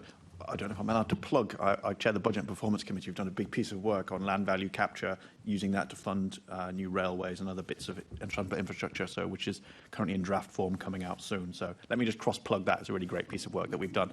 Sorry, Antonetta and Claire, did you want to add something on that as well? I just wanted to say rail's really good. Elizabeth Line's been an amazing success, but it's really good for longer journeys. And if you look at a lot of, well, 70% of car journeys are shorter journeys, especially when you look at school ones, that they are not going to be mode shifting onto rail. They're going to be mode shifting onto bus or walking or cycling, or mainly walking or bus. So if we're going to look at local congestion and how to reduce that, I think we do have to look at improving bus services and encouraging people to walk where they can and cycle where they can. Yeah, in fact, that is observably true around beginning and end of school time. Buses in my neck of the woods are absolutely rammed to the gunnels. In fact, lots of people just don't use them. They will walk instead because you're on a bus with, 70 children. So I'm sure are all very well behaved, but sometimes walking is a good option. Sorry, Claire. Yeah, I was just going to say, I mean, the other side of, well, 2 points really. The other side of the equation to supply is obviously demand and demand management. So, as I said, the kind of lesson from the 2010s, when we really did see a huge change in mode share, showing that it is possible, to deliver that kind of shift, was that it was the combination of improvements to the supply, improvements to the service, but also demand management measures. And those were really overt measures, like the congestion charge. They were basic increases to the cost of car travel through parking costs, parking availability reduced, parking costs went up, general costs of driving went up. Realistically, in London is doing, it really is at the cutting edge globally. I mean, I work all over the world, and it is hard to find cities that are doing more than you're doing in London to drive sort of sustainable travel. But the area where you could be doing more is looking at expanding that sort of demand management further out. Croydon might be a bit of a step too far at this stage, but you've already got a position in a London where, nearly 2/3 of households don't have a car. So starting to look at pricing at those kind of demand management measures a bit further out would start to really shift the dial. The other thing I would just do is a plea for the bus. I think we're all completely supportive of rail and investing in rail and the kind of transformational impacts that can have. But fundamentally, bus is the kind of backbone of the transport network in London, and bus users are really suffering from congestion that they're not really causing. Those are often lower income people, trying to solve the sort of bus speeds challenge needs to be a huge priority for kind of the accessibility of London. Okay. John, could I just quickly ask you about, you mentioned Uber. The other thing that's obviously in the news just recently is Waymo, which is a driverless version of Uber, if you like, which is potentially another step change. You mentioned Uber was the big thing that had happened. Is there any evidence on whether that driverless version of taxis actually, or possibly David, whether that is another step change or whether it is really just more of the same? Yeah, I've been following autonomous, automated, driverless vehicle story for some time. It's striking how slow this has been to really develop to the point of being commercial. It just about is perhaps in some American cities. And Waymo, the Google affiliate, is about to try in London, and then there's a British company called Wave, which is also trying out things. I think London's a particularly difficult city because for a driverless taxi, it needs to be able to access every postal address by a reasonably direct route. And with London's street pattern, particularly residential streets, which are parked on both sides and quite narrow, And so you need some negotiation between vehicles coming in opposite directions. And the question will be, what kind of social knowledge will the driverless taxis, the robo-taxis, as they're sometimes called, what social knowledge will it be able to acquire using AI techniques? And that, I think, is an open question. But ultimately, the question is, what difference does it make to the user? Now, if you're a tourist or just want the experience, if you're visiting San Francisco and want the experience of a driverless taxi, there's a source of business there. But once that experience has been had, what is the attraction for you and I of a driverless as opposed to a with-driver taxi? And the main attraction has to be lower cost because you've dispensed with the labour costs of the driver, even though they've still got to take into account the much higher capital cost and oversight and all that. So what's not clear at the moment is whether there's a sufficient margin between the cost of with and without the driver to offer an incentive to use a driverless taxi purely on the economic grounds. And if not, it's certainly arguable that they won't take off in London. We shall have to see. Okay, thank you very much. Thanks, Chair. Thanks. Sorry. Just to say, and this isn't aimed at any particular Assembly member, we are running a little bit over time, so just bear that in mind of the next questions. Assembly Member Prince. Thank you, Chair. If I could ask you first, David, in your article, Drivers' Perspectives of Car Dependence, Urban Planning 2023, you argue that cars are attractive not just for utility, but also for comfort, privacy and flexibility. Do you believe that the current transport policies really understand that when they're talking about the pure mechanics of, it's less congestion if you use the bus or use the train?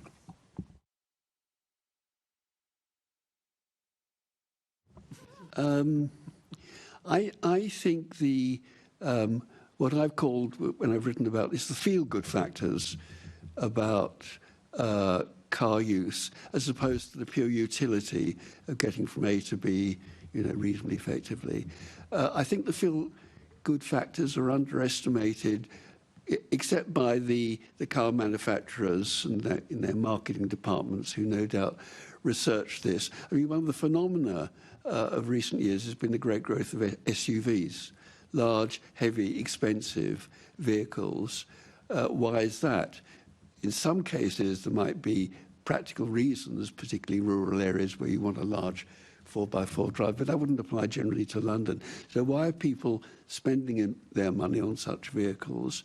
And it's something about the feeling they have from being in something, a vehicle of that kind.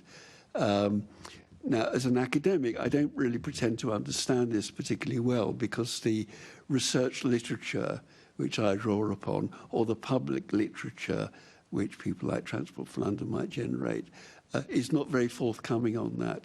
But I do think it's important to have a better understanding in order to see how important the feel-good factors are that inhibit the shift away from car use. In the interest of time, I won't develop that argument, but I think it's really important. It's something that, it's a bit of a status symbol, isn't it, for a lot of people? So, so going to my original question, this is for Dr. Parker and Anita and Claire. How much has the reallocation of road space affected congestion levels in inner and, more importantly, outer London? I don't actually have the data on how much congestion's increased, but all I would say is that without any reallocation of road space, particularly towards cycles and buses, you're not going to make those modes more attractive.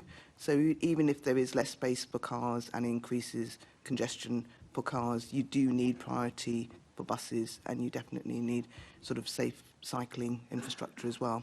So it's even if it all I'm saying is even if it has increased congestion, journey times for car drivers, I would still say it is important that we do prioritise the modes that we want to prioritise as being sustainable and environmentally friendly. Yeah, I think what I would say is those relationships are quite complicated. What we know is that it is not as simple as you remove X amount of space and therefore you get Y amount more congestion, partly because that demand will flex to the amount of space. So there was a seminal study done quite some time ago now when the Hammersmith bridge closure first happened, that looked basically at the congestion impacts of that closure and concluded that traffic reduced as a result because people stopped making trips because the network was not available. So now clearly for a kind of an incident on any given day that won't happen because there's not enough time, but over time people will adapt their travel to the network that's available. So that has that ability to kind of, the demand will flex to the supply of the network to some extent. Having said that, of course, a lot of road space has been reallocated in one means or another, through junction timings, through physical reallocation and so on, to other modes. I think, and what you are seeing is that congestion has marginally gone up and traffic has not gone up. So you are seeing that kind of congestion impact of that. It would be sort of naive to pretend that it doesn't have that effect. What I think we should be looking at is throughput of people rather than congestion, because fundamentally the reason that you can't just that you can't just say, oh, everyone can travel by car, is literally, most brutally, because there isn't enough space. There isn't enough space for 9-10 million people to be driving around in this space. We can't do it. So the most economic value comes from the most number of people being able to get to where they want to go and making the most efficient use of that space. So sometimes I think we get into kind of more moralistic kind of arguments, but there's just that reality about how you need to get people around. So yes, reallocating that road space may increase congestion, but it also reduces congestion from the kind of as David says, that's slightly complicated because it allows more throughput of people. And if we were using metrics that better measured that, we would have a more thorough understanding of those relationships to be able to choose from. Isn't that a very strong argument against cycle lanes then? Because obviously they sit there empty while traffic queues up along the road. So a better use of that road space would be to put an additional lane in and get more traffic volume through that junction. Not if those cycle lanes are full, because you would get far more flow through. So if you look at, for example, the river crossings, you're seeing absolutely enormous flows through. So I don't think that the argument is always going to be for well-used space, fundamentally. David? Yeah, I mean, road traffic congestion arises, obviously, because of a greater demand for carriageway than the supplies available. And that leads to delays. And as a result of delays, some people make other decisions, for example, to take a different route or to travel at a different time or to try a different mode of travel or to go to a different destination, shopping in one place rather than another, or to not travel at all, to work from home.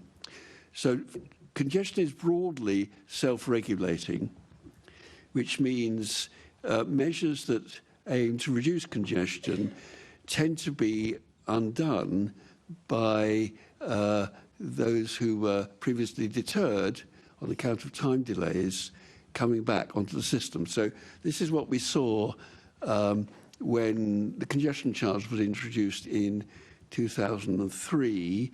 There was an immediate substantial reduction in delays, but over the subsequent years, that reduction dissipated, and by year 5 after opening, the delays were back to where they were before. So road traffic congestion is difficult to treat directly. One answer, as we discussed earlier, is rail as an alternative mode to reduce the total, the proportion of the population experiencing road traffic congestion.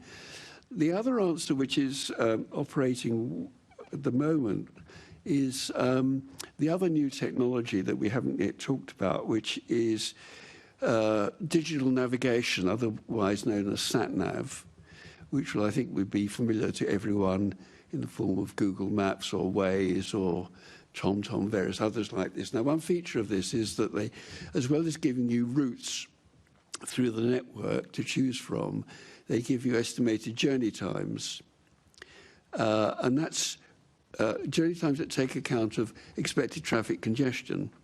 And that's really useful because when you ask people why road traffic congestion is a problem, what you find is that what bothers them most is the uncertainty about journey time. So having an indication of likely journey time under expected traffic conditions is really helpful. So if you need to be at a destination at a particular time, you can judge when to set out. And if you need to get to a destination, but it's not time critical, you can aim to avoid the worst of the traffic.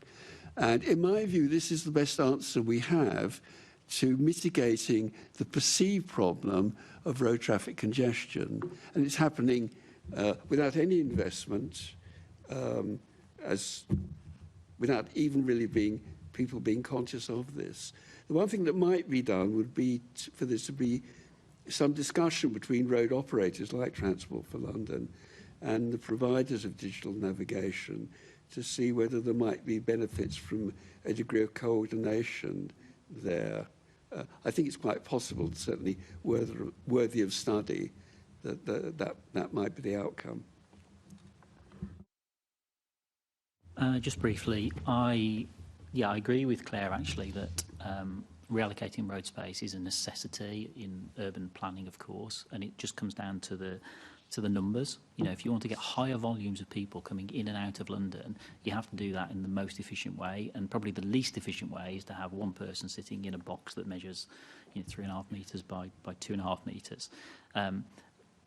The most efficient way is, and the most efficient cities do it in high volume, and of course the Tube is a fantastic example of where we have high volumes of people underground, effectively, not visible, but making mass movements.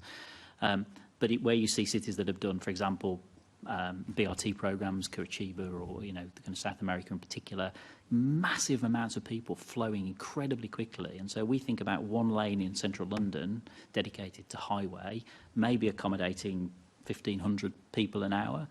Actually, if you're running public transport or even high density cycle networks on that same area of carriageway, your throughput is significantly higher.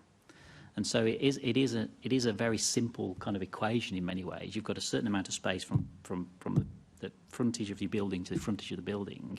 How you choose to use that in terms of getting the maximum either throughput of people or the maximum utility for the place is a decision that I guess you guys and TfL deal with on a day-in-day basis, and that tension is about to what extent do we prioritise it for movement because it's important to get people in and out, or to what extent do we prioritise it for other environmental, commercial, economic factors like street trading or shop frontages or places where people can ponder and stop and do the things they need to do. What no one's mentioned so far actually is the motorcycle, which is not much larger than a push bike. It is quicker. Now, they do electric ones now, so they can be environmentally friendly. But the fact that the motorcycles sometimes can't use bus lanes, sometimes can't, well, in most cases can't use push bike lanes. But surely if they were able to do that, that would vastly increase, one, the speed at which they could travel, and two, also probably encourage even more people to use that mode of transport. Yeah, it's an interesting observation, and I think it might be worth taking a closer look at what's been happening in Dutch cities in that regards, because of course they're also having that tension of their cycle lanes being full and a growing desire for e-bikes and lower speed motorbikes to want to use that infrastructure, particularly when you think about longer distance trips. And I feel like it's an area that's probably under-researched in that regards, and that it creates tension. What you really want to try and encourage is a society that feels comfortable and doesn't find itself at odds with one another. And unfortunately, if you don't plan those things properly, what you create is a tension, which is about people feeling resentful of a different mode of travel. That can happen in the car, of course, but it can also happen between cyclists and pedestrians and between cyclists and e-bike users. So building a balanced infrastructure that properly sets out the policy within which that infrastructure is to be used, I think, is an important part of the strategic planning process. I was just going to... I completely agree with John, but also just obviously a key issue around motorbikes is the sort of the road safety challenge. So I have not looked at these stats for a long time, so this may well be out of date as a specific statistic, but I remember seeing statistics some time ago that showed that cycling at that stage was 10 times more dangerous than being in a car, and that being on a motorbike was 10 times more dangerous than that. So, you know, any kind of, I mean, you are absolutely right. They're an efficient use of road space. I'm doing a lot of work in Bangkok at the moment, where you know, motorbikes and mopeds are around a third of the traffic. You know, and it is you know, it is a reasonable use of that road space, and it's providing that kind of door-to-door journey somewhere where it's quite hot and humid and a bit difficult to walk places. But that road safety issue, you know, in terms of both the safety for motorbike riders themselves and any safety interactions with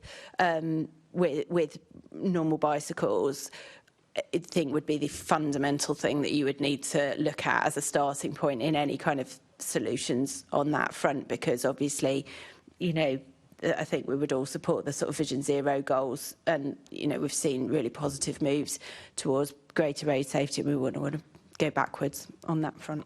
But you know, the evidence is that because of the reducing road space of motorcycles, the level of road death of motorcycles just isn't budging. I did have another two questions.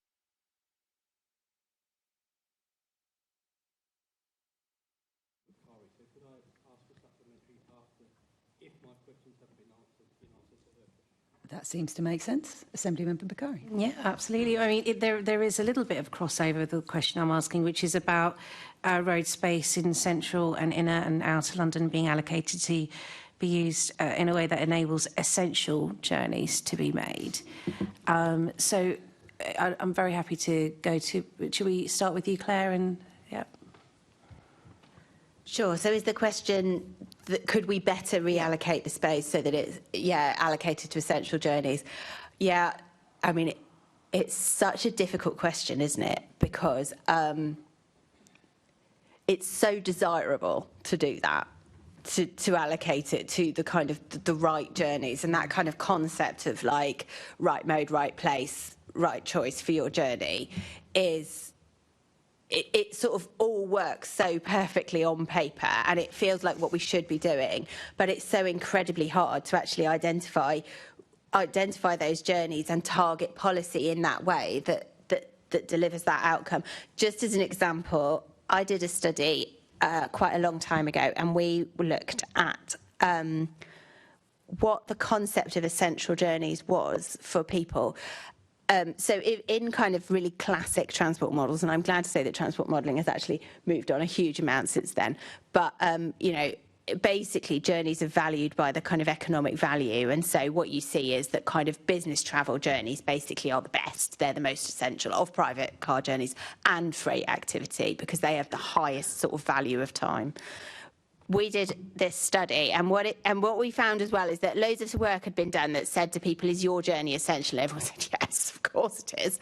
My journey is incredibly essential. So that was hopeless. That doesn't tell you anything. So what we did is we did all these kind of little vignette descriptions of, like, you know, Mary is going to the gym and she's doing this. How important is it that she can make her journey by car? And we had all of these kind of example scenarios of all these different people, and people ranked it. And a very small number of people said everything should be able to be, it was very important that everyone should travel by car. And a very small number of people said the reverse. But most people distributed the trips in the middle. But what was really interesting was how people distributed them and how different it was from that economic valuation.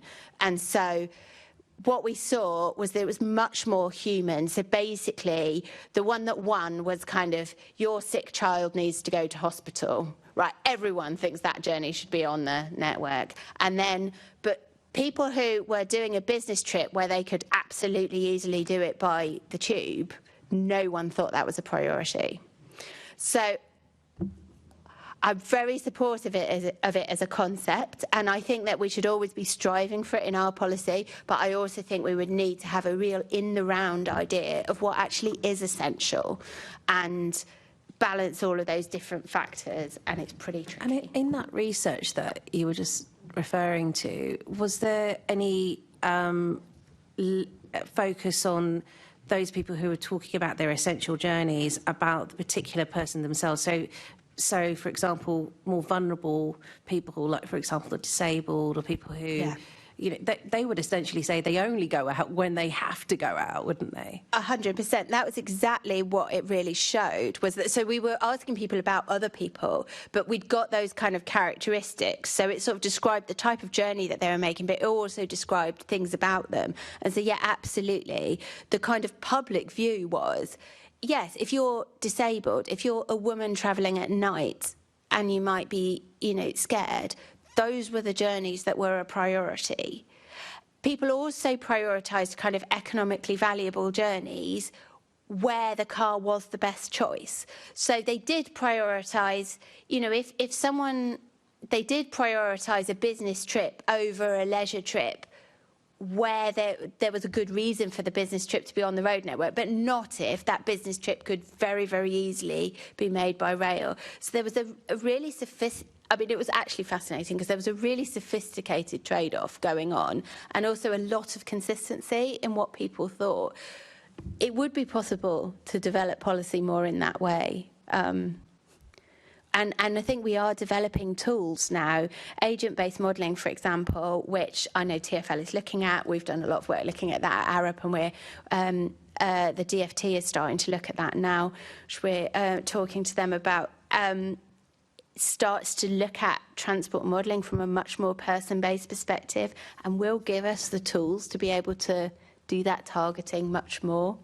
I should say, freight is its own thing, and, you know, freight is an essential journey and should always be prioritised. I think we are lacking time, but if we can have one more guest, if that's... Sorry, can I just jump in and just say, Claire, would it be possible to share that data? I know you said it was a while ago, but is that possible? So that is something that I did in TfL. I will need to find out if I'm allowed to share that. All right, well, we could even ask them, but yeah. You could, yeah. Thanks very much. Sorry, Antonetta. Sorry, I know we're running a bit low on time, so I'll be quick. Just to reiterate what Claire said, I think a lot of people tend to forget about freight because it's not a sort of like a group of people. They're not like residents. Even if you consult with businesses and say, oh, is this scheme going to affect you, they very rarely actually consult the person who's delivering to that business. And freight really gets forgotten in a lot of things. So especially when things like cycle lanes go in, that causes quite a few freight issues. But in terms of essential journeys, back to the point Claire made as well, that for some disabled people, they have to make their journey by car because public transport is inaccessible to them. So buses are 100% accessible now, which is great, but you might not even be able to get to your bus stop. And especially if you're in a wheelchair, even if the bus comes, you might not be able to get on the bus because it is too full or your space is being used. So it is... I completely agree with everything Claire said, so I'm just going to stop there. But I would say freight and people with disabilities are, I think, really essential. Thanks very much. Just before I come to you, Assemblyman Prince, I just wanted to welcome to the public gallery Year 5 students from Manor Primary School in Barking and Dagenham. And a special welcome for me because I live next door to you, so it's really nice. Thank you very much. We're talking about why people drive, so it might be interesting to you. Assembly Member Prince. Very kind of you, Chair. Thank you. A couple of things relating to the question, really, that Assembly Member Bakari asks. Other factors impacting congestion levels. What impact do you think that the introduction of low traffic neighbourhoods have had on congestion? Anybody want to pick that one up? David? Yes, a matter of great controversy, including in my own neighbourhood. I mean, I think there's been a study commissioned by the Transport for London, by the Department of Transport, I think, of 100 schemes implementing low traffic neighbourhoods, of which 80 persisted and 20 were withdrawn.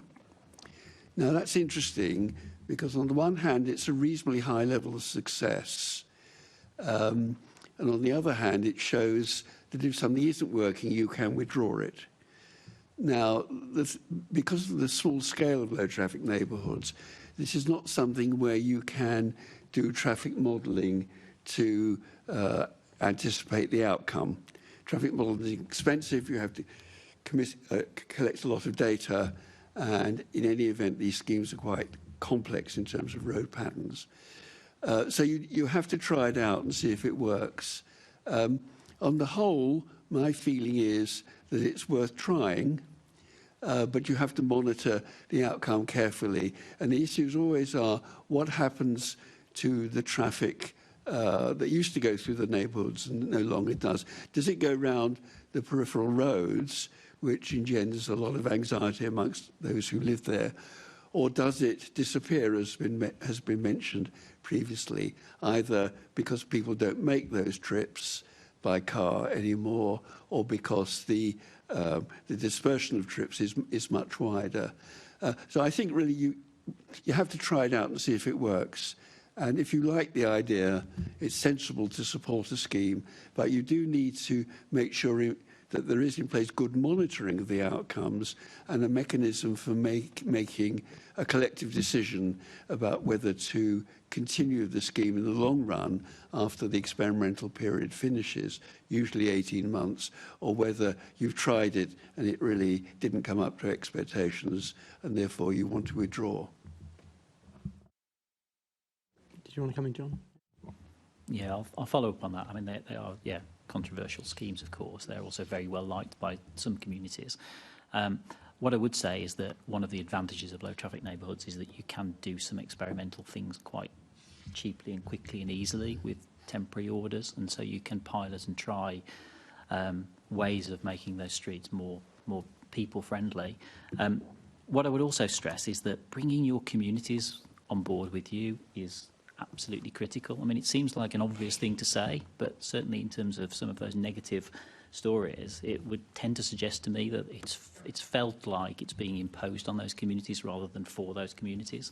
And certainly understanding the unintended consequences, that the point David made about monitoring these schemes very carefully does need some really skilled and careful consideration, because it's often not felt in the immediate vicinity. It's often a much wider issue that affects streets on the periphery. I was going to also draw some parallels with what's been happening in Nottingham with the workplace parking levy, but I think I'll leave that for another question if you wanted to broaden out to some broader demand management. Just finally, I've got to ask this question. What impact do you think that 20 miles an hour has had on congestion? I mean, to give you an example, I had to make a journey across London a couple of days ago. That journey used to take me 50 minutes. It took me an hour 10, hour 15 minutes, simply because I was driving on empty roads at 20 mile an hour rather than 30.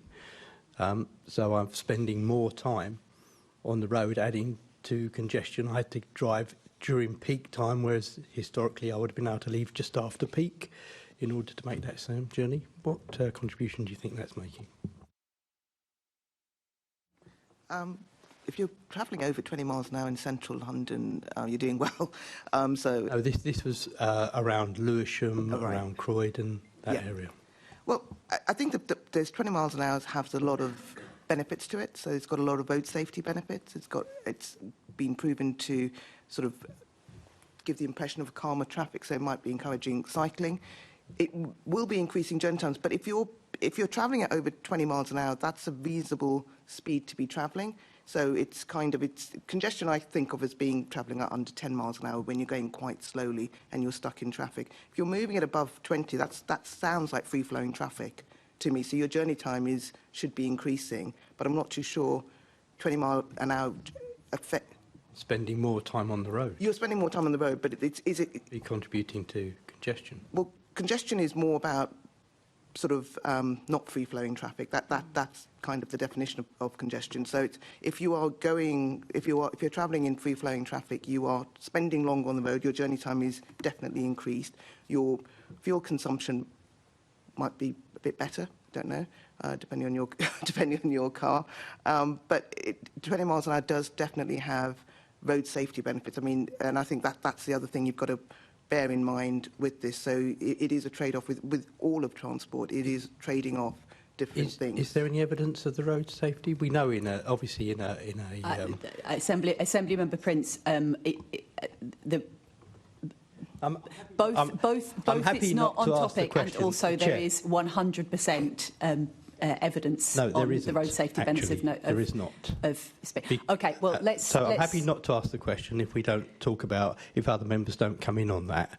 If other members want to come in that, then I'll give the evidence that there is very little You don't evidence think of road that safety. cars travelling faster increase the danger for pedestrians if they're hit by What a I'm car? saying, in real life, there is less evidence of that being the case. Okay, right. And I'm happy to give that evidence. We're definitely going to cut that short. I'm happy because to leave that if other members don't come in on that. We can pick that up outside the chamber, I'm sure, Assembly Member Prince. But I would also point out that up front, people did say, experts did say that there were different definitions of congestion. But I definitely think that not encountering any other cars on your journey could not be considered a definition of congestion. No, there may be other issues, but this does seem to be outside the scope of what we're talking about. Okay, and Assembly Member Russell. Thank you, Chair, and good morning, everyone. I am interested in a bit more in the impact of different kinds of road layout, ways that we're actually using our limited road space to get the most efficient throughput of people and goods, so that we're using the space effectively and efficiently. So do you think, how well, and maybe start with Claire, how well do you think TfL is assessing the impact of road layout on different transport users before they're implementing any changes? And I'm particularly thinking about your comments earlier about bus lanes and bus users, you know, that getting people along the roads on a bus is a really efficient use of road space. So kind of thinking about that.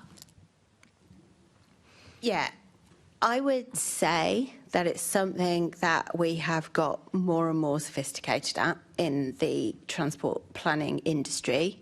There's still more we can do. I think that at the moment, TfL is benefiting from having pretty clear goals that it's trying to meet and assessing those schemes against those goals. And that is really helping in terms of making sure that they assess those schemes in the round. And they're also investing in kind of relevant tools. So, for example, they've developed a digital twin. They're looking at, I meant to write down the name of this because I knew I would forget it, and I have forgotten it.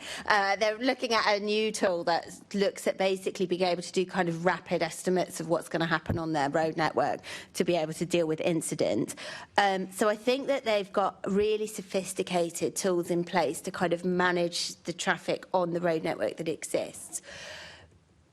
But the question of whether or not we're really fully in the round assessing, I mean, it's fair to say that if TfL isn't doing it, no one else is doing it either. Whether we're really assessing as an industry that kind of totality of the use of space most efficiently, I do think that that really is about this question about throughput, and it's also going to Assembly Member Bakari's question about, like, essential travel. Mm-hmm. I think that we're quite good at looking at the network and how vehicles will move on it, but I don't necessarily think that we're as good as we could be at taking that step back and saying, what is the totality of what we're trying to achieve from this space? What's the throughput? What's that balance between people and goods? And how could we best do that? And that's partly because often, you know, and of course as a consultant, this is a huge issue, you know, the question you're asked is this scheme a good idea? Not, how does it all fit together? How does it all fit together? Yeah. And so, yeah, there is more we could do. New tools are really helping us with that, but it does require maybe a slightly more holistic, a different way of thinking about what we're trying to achieve, really focused on that movement sort of point.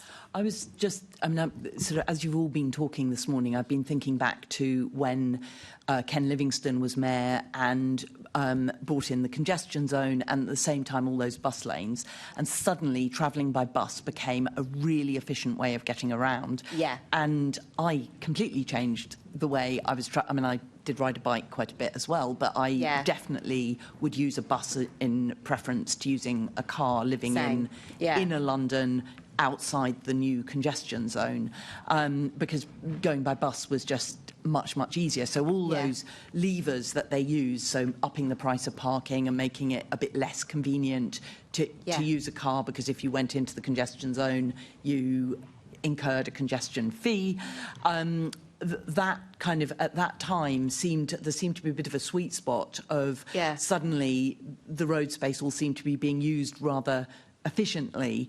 And I'm just wondering whether any of you think that TfL could be being a bit braver about the use of bus lanes and making bus lanes, all bus lanes 24/7, making sure that, you know, bus gates get used to prioritise buses at junctions, so that people catching the bus get that real benefit of those more efficient journeys. Yeah, I completely agree with you about that. That kind of experience in sort of 2003, 2004.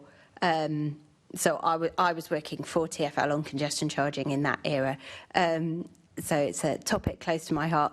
But also as a Londoner, at that time, there was a huge step change. I remember getting on the bus on High Street Kensington, or like heading towards High Street Kensington, and this incredibly posh lady kind of got on the bus and said, well, how does this work then? You know, and you did get, but you know, there was an absolute transformation in.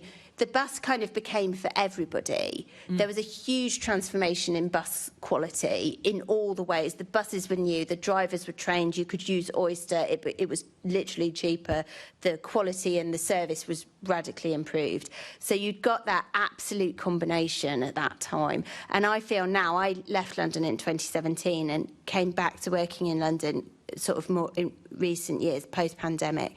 And then what you've seen now is that it feels like the kind of end of that story has happened, where the huge change in the layout of central London and the feel of it, that it so much feels like a sort of place to be on foot and on the bike and so on.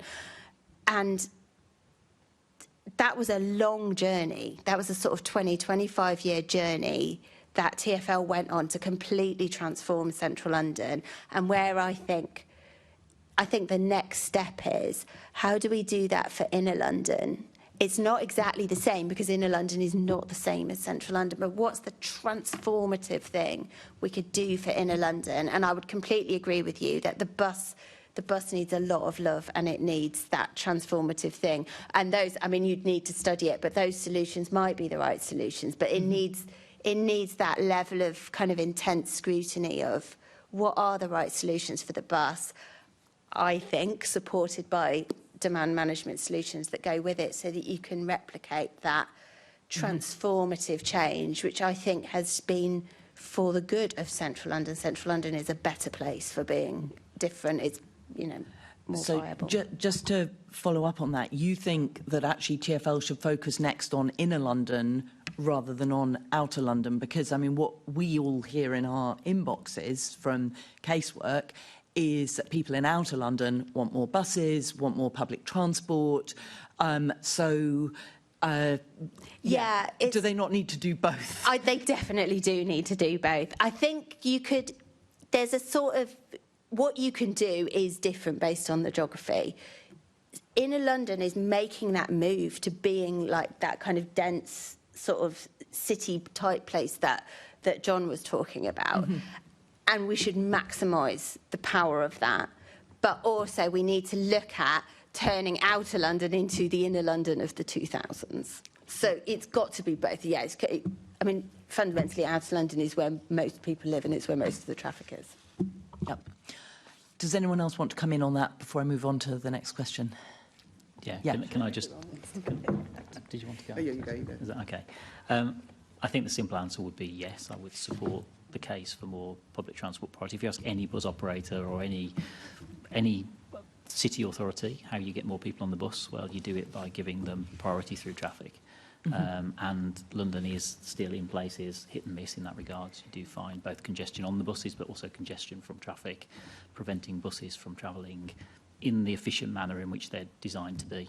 I also happen to chair the Nottingham Bus Partnership, and we've had incredible success in Nottingham because it is a public transport city, one of the few cities that's seen growth in bus use over many years. And the thing that the bus operators in that partnership continually stress is, yes, we can do all the nice things around the interior of the vehicles and real-time information and all the stuff that's important. Fundamentally, we just have to get buses running on the network to tie them efficiently, effectively. It's the message it portrays, I think, as well to the passenger, that they've got confidence to know that they aren't going to get caught up in routine congestion. And again, I think if you're going to achieve the Mayor's targets around a significant mode shift, and we talked earlier about the fact that it's stagnated, those might be the kind of difficult decisions that you have to take in terms of, well, how do we use our road space to get the maximum throughput of people? Well, one way to do that is to get more people on more buses running more frequently. But it's, yeah, in a complex city like London, it's a challenge, because in most cities you kind of get from fairly simple radials that you can focus on, whereas of course the movements here are much more complex to do that. Yeah. But you've got the advantage, of course, is that you've got layers. You've got an underground which allows you to be able to connect to those buses in a way which moves people away much more seamlessly than you get in other comparator cities. Yeah. Antonetta. So just very quickly, so just to say that the CIHT run the Bus Centre of Excellence with DfT funding. So I'm very, very pro-buses. So anything you can do for buses is great. Back to the inner London, outer London point, and while your mailbox is full of outer London people saying do more for buses, options for public transport in outer Londons are basically buses or rail. So it really makes a really big difference improving buses in outer London. Inner London, I take all of Claire's points, but they have more public transport options available to them. So I think buses in outer London, if I was choosing, that's where I'd put my priority in, just to make it more available to the people out there. But the other thing I was going to say about 24/7 bus lanes, it'd be great if we could do that, but it won't work everywhere because, as we've said before, you've got to allow for freight. Some of these bus lanes go past shops that need to be serviced. If you have a 24/7 bus lane in front of your shop, when are you going to get your delivery? So I think everything needs to be done on a local basis, having a look at local traffic patterns, having a look at whether does that bus need priority at 11 o'clock at night, or is traffic in that area suitable? Because the other thing that happens with bus lanes is that if you enforce them, people will then just get a ticket if they go into it by accident. If they go into a bus lane by accident at 11 o'clock at night when there's no other traffic on the road, they are not going to feel like I'm going to get a bus tomorrow. They're going to be, cross. It's going to be very cross. And I think that these are the things you've got to sort of balance up, the human nature and just how people think as well. Thank you. So moving on, the 2013 Roads Task Force that TfL set up to develop a long-term strategy for roads suggested that London is approaching the limit of what can be achieved by road space allocation alone. So what's your response to that, all these years later, about 12 years later? And do you think that if they were doing more on, say, demand management, that that might help to get over the fact that London just feels like it's rammed full of stationary traffic? Who wants to? Antonetta. Yeah, and I 100% agree with that. I think demand management and behavioural change is the other thing. So, and they're both, and as John said earlier, carrot and stick. You definitely need both, and also education.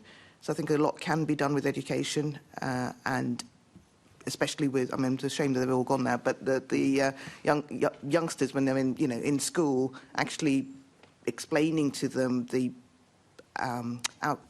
consequences of their actions and the choices that they make and how it affects them and society, I think is also quite important. Yep. David. Okay, so if you want to think about demand management to reduce car use, you have to think about extending the congestion charging zone or increasing the costs. And if you want to do that, you should, because that could be one answer. In the way that the ultra-low emission zone was extended with considerable debate, you could contemplate extending the congestion charging zone to have more scope to manage demand.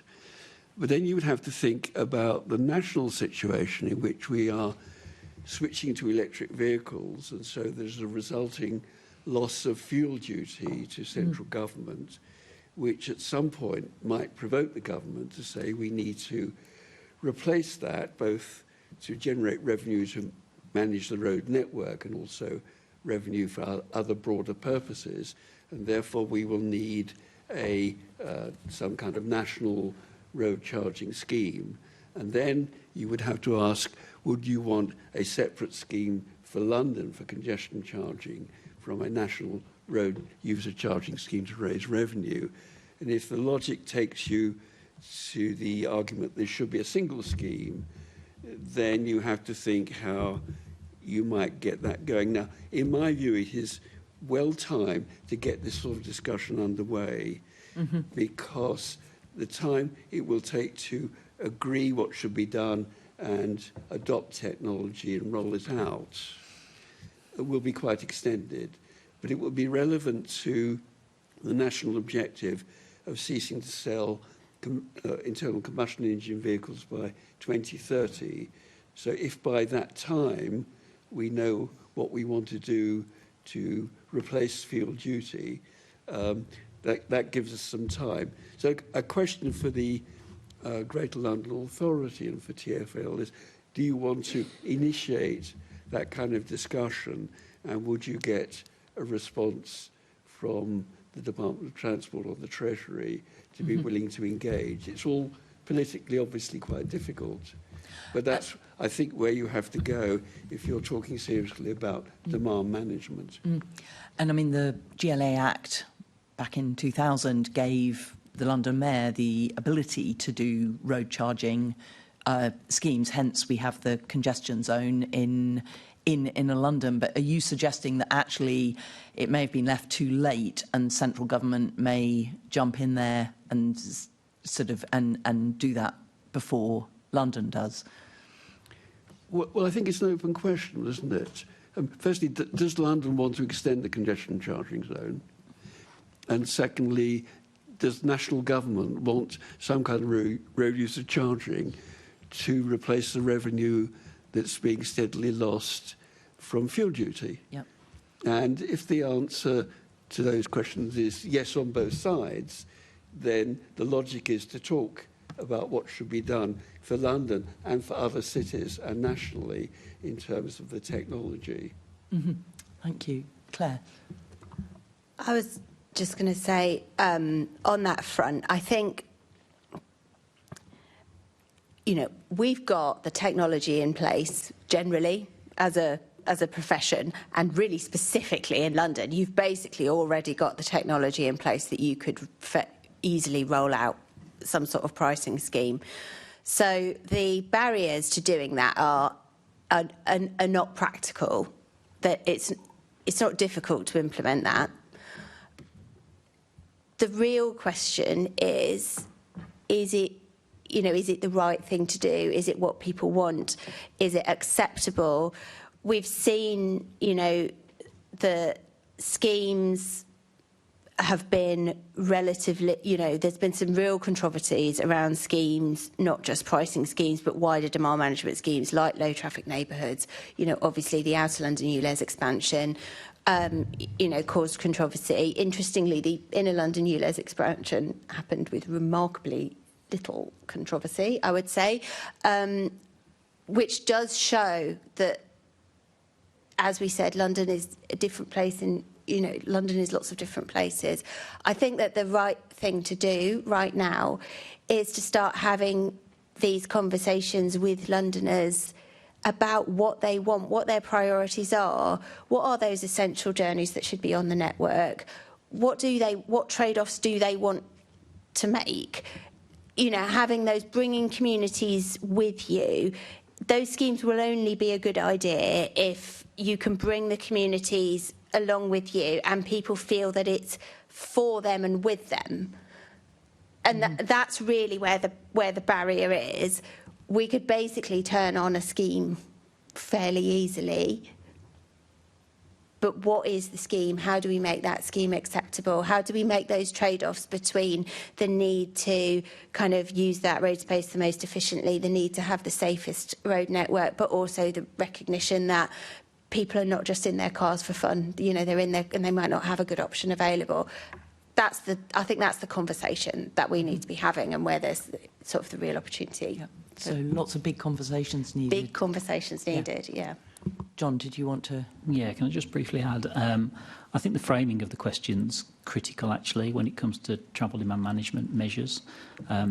If you ask motorists, do you want to pay more to travel on your roads, they'll probably say no. The 35% of people that do at the moment in London.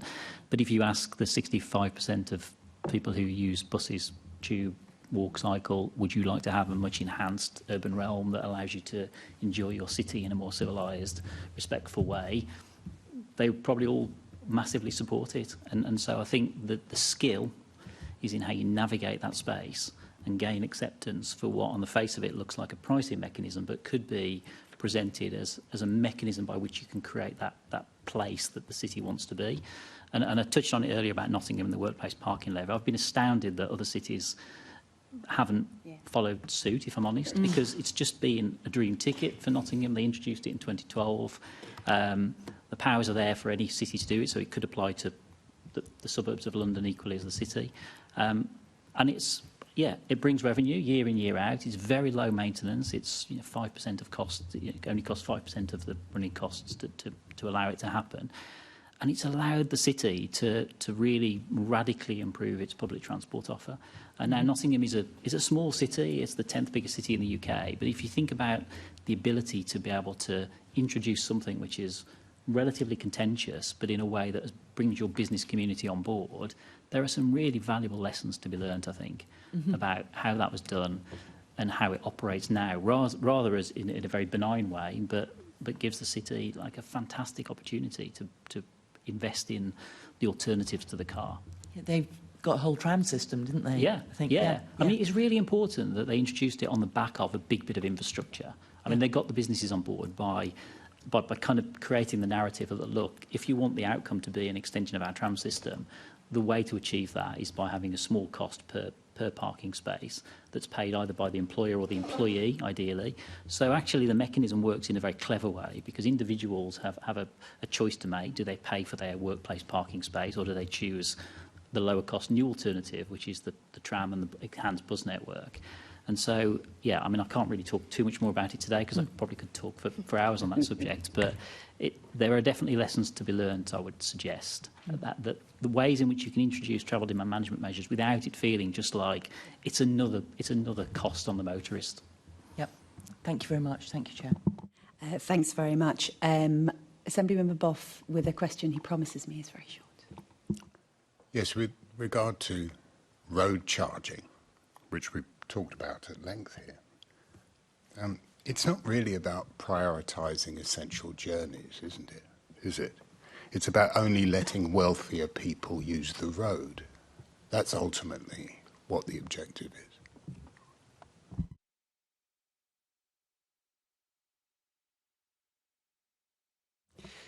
Yes, it's true that any road user charging to deal with congestion allows those who can afford to pay the charge to take advantage of the space generated by those who didn't want to pay the charge, vacating the system at that time. That's viable in central London because of good alternative public transport modes. But where you haven't got that, it's more difficult to implement.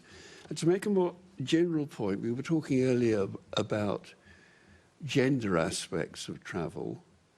One thing that's not been well considered are the social class issues to do with travel. I mean, it arises with cycling, where observationally the bulk of cyclists are middle class and even professional men, some women, few, as far as I can tell, working class men and no working class women, whereas the buses are the opposite of that. So if there's competition for road space and you prioritise cycling, there are social class implications. So I think it would be good if Transport for London, which has the capacity, would investigate the role of social class in relation to travel behaviour in London, because that would illuminate, I think, quite a number of interesting issues that we want to respond to. Thanks very much. Now, we have a couple of questions coming up which have partly been responded to because we've had a wide-ranging discussion. So I'm proposing that we drop what we've got drafted on buses and congestion charge. But if there are anything specific you want to ask, no, that's fine. But all of these subjects blend into one, so that's fine. So that means we're over to Assemblymember McCartney. Thank you. And my question's for David, and in part you've answered this when you talked about navigation apps that people are using. But I noticed from some of the research that you published that a lot of the effect, whilst it might reduce, apps may reduce congestion on, for example, some of the major roads, it can lead to congestion on some minor residential roads. And I've certainly had that in my particular constituency, where we had to work with navigation companies to stop large lorries getting stuck at pinch points in residential roads. But what more can be done to mitigate the impact of drivers being diverted onto those minor roads? Yeah, so there are three main impacts of digital navigation, sat-nav. One is to attract drivers to new capacity on major roads. That's not an issue in London, but the smart motorway programme, which converted the hard shoulder to a running lane, I've presented evidence that resulted in a shift of local users to take advantage of the faster travel possible for commute journeys. And that was facilitated by the use of digital navigation of sat-nav, which made clear that the time savings were available. So that's one effect. The other effect goes the other way, which is the one you've mentioned, where you've got congestion on major roads and people divert to local roads, which previously were used by those with local knowledge, but now the sat-nav has made it possible for others to use it. And these roads are often unsuitable environmentally, and also because that's where active travel is most favoured. And then the third thing, as I mentioned earlier, is the information about journey times and being the best answer we have to road traffic congestion. So I think there would be benefits from coordination, as I mentioned, between the providers of digital navigation and road authorities, which in London is mainly Transport for London, but also the local road authorities. And one objective would be, to the extent it's not happening adequately, to keep inappropriate traffic off minor roads. There's also the possibility of regulating the providers of digital navigation. In fact, there is already on the statute book, dating from 1989, no less, a provision to regulate providers of what was then called dynamic route guidance. I won't go into the history of that, but it was never actually implemented. There remains there. I mean, the transport sector is a highly regulated sector, but the digital navigation is one aspect of it which is totally unregulated. But I would, in the first instance, look for collaboration between the digital navigation providers who have very successful business models from which wouldn't be detracted from by collaboration with road authorities. In fact, it might even generate better outcomes. And do you know of anywhere that's doing that well? It's remarkable how much disregard there is by road authorities generally, including national highways, of the impact of digital navigation. Transport for London, as far as I can see, has a working relationship with Waze, which is one of the providers, which is really about exchange of information. I don't think they have any ongoing relationship with Google Maps, which is perhaps the dominant provider, or TomTom or others. So I think it's an area which it would be worth further consideration, looking for benefits from not just exchange of information, but taking advantage of the tools that they have. Transport for London's main tool, I think, is flexing the time of the traffic signals to respond to congestion, whereas the digital navigation providers provide routes taking into account traffic congestion. But these are two separate parallel activities, and the question is, if there was coordination, would we get a better outcome? And at the moment, I would say possibly, but it's certainly worth studying. Thank you. And Antonetta, you wanted to just come in? Yes, just to step in here.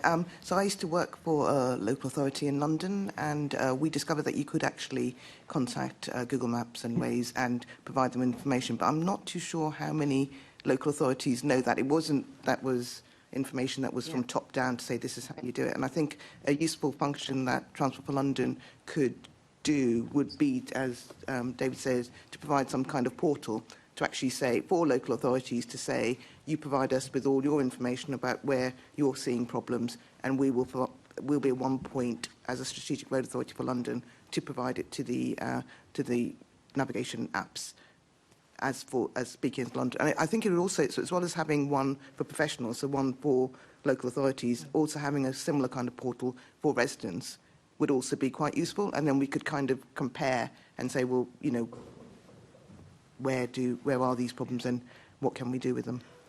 I certainly know from the introduction of LTNs, particularly as a result of COVID, that there was some of that talk between the navigation apps as well. So perhaps that could be built on. Thank you. Yeah. Thanks very much. We're just heading to the last couple of questions now. They're your questions, Andrew. Thank you. What impact do road and street works have on congestion in London, and how can a better management of road and street works help to reduce congestion? Who would like to come in on that? You don't all have to pile in, but yeah. So the CIHT has very recently published a report on the 25th of September on reducing the impact to road users of street works. And the main outcome of that report was all about collaboration, as you can imagine. So even though local authorities have meetings, coordination meetings to try and get people to coordinate this, there is no mandatory requirement for any of the utilities to turn up to those meetings. So there's that sort of better, or legislating more collaboration, I think would be something that we need to work on. Some utilities are better than others. That's the feedback we received. So some utilities do engage with local authorities and keep them up to date, but some are not so good. And I think the other thing that we found, which the Transport Committee in Westminster also found, was that the use of emergency permits was being misused by quite a few people, and that makes coordination really difficult, and because you're just having to react. And that the emergency permits system affects buses more than others because you only have 2 hours to react, and poor TfL have to then reroute their buses at short notice. There's no time to provide advance notification to passengers and to provide all the other things that you need to do to make that work. And the other thing is that in terms of roadworks, the people who seem to get the really, tough end of it is people with visual impairments, people who can't see that the pavement in front of them is blocked and they have to cross the road, and also people who can't see that their bus stop is closed because the yellow hood isn't there, or they won't be able to access the app. So I think it is a really big problem, but I think it is something that we do have to work to improving. Yeah, I totally agree. I think it does have a significant impact, of course. I think the ITP study into understanding and managing congestion for TfL back in 2017, if I recall, about 55% of the congestion was caused from just routine traffic, and about 25% was related to the impact of street works and road works, and the rest was related to bigger live events and so on. So, yeah, anything that you can do to try and mitigate and reduce that impact would be positive, and it would be positive not only for, of course, vehicles, but for buses too, because buses in particular get impacted by roadworks in the same way that the diversion of those services is a real logistical headache and a big inconvenience to passengers as well. So, yeah, I think as an area of investigation, it probably has already been on the radar for a long time. There's probably a lot of work already done behind the scenes, but I would stay on it and try and find a route to improvement. Well, back in 2019, the Mayor launched the Infrastructure Coordination Service. Are you aware of how successful that has been, whether it's met the objectives in this title? No information. If I can just touch on... Oh, I was just going to say, I'm not aware of that. I beg your pardon. Sorry, I'm aware of TfL's Bus Sense programme, and feedback from local authorities involved in that scheme is very positive. So I don't know if it's the same thing you're referring to, but Bus Sense does seem to be having good... We'll probably get an answer from other sources on that. Very quickly, we've talked a lot about LTNs. Are TfL releasing the information enough information for us to judge whether or not these LTNs are positive or negative? Perhaps Professor Metz, I don't know. Yes, I mean, I mentioned there's a study of 100 LTNs. I've forgotten whether it's the Department for Transport or Transport for London that commissioned that. Though I think the bulk of the LTNs looked at were in London, and as I mentioned, it seemed to be an 80% persistence rate. I think that Assemblymember Boff is referring to a very particular live issue about the release of data that yes. if no one is able to comment on the specifics, it's probably not fair to ask them to do that. Our experts in front of us would have been the recipients of that data were it out there. And presumably it's not. We've already heard that it's difficult to judge on LTNs.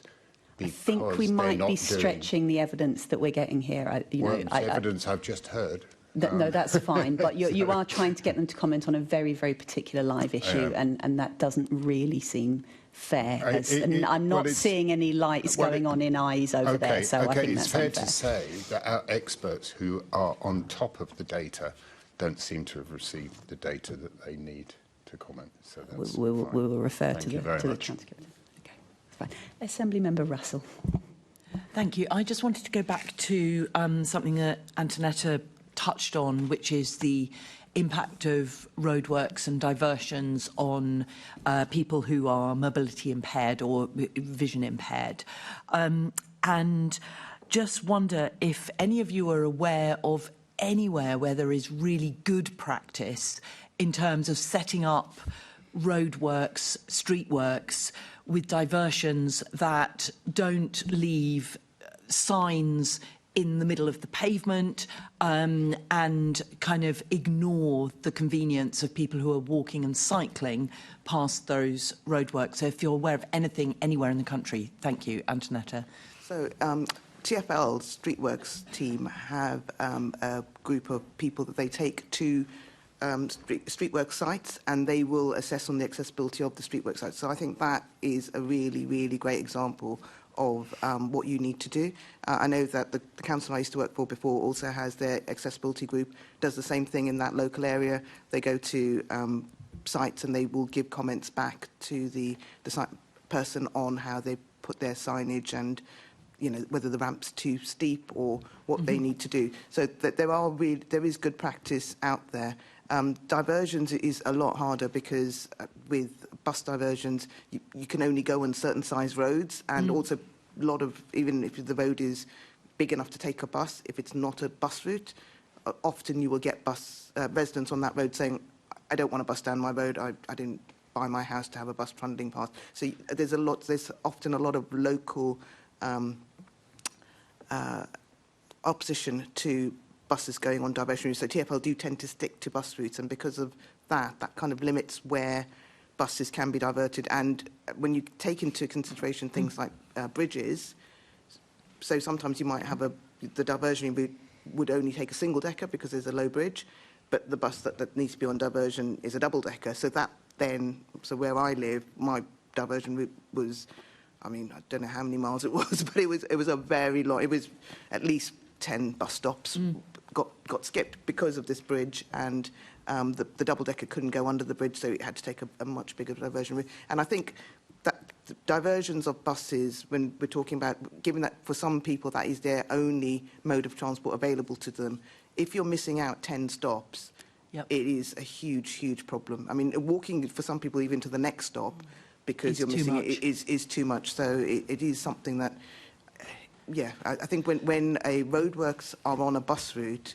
somehow, for me, I think that should really have a level of priority that's way above any other roadworks, just because of the impact it has on everybody else. That's a really, really powerful point, just in terms, because also if the buses are the most efficient way of moving people along the roads, then it makes sense for those journeys to be really prioritised in terms of diversions. I was also thinking about the diversions that people walking and cycling get put on,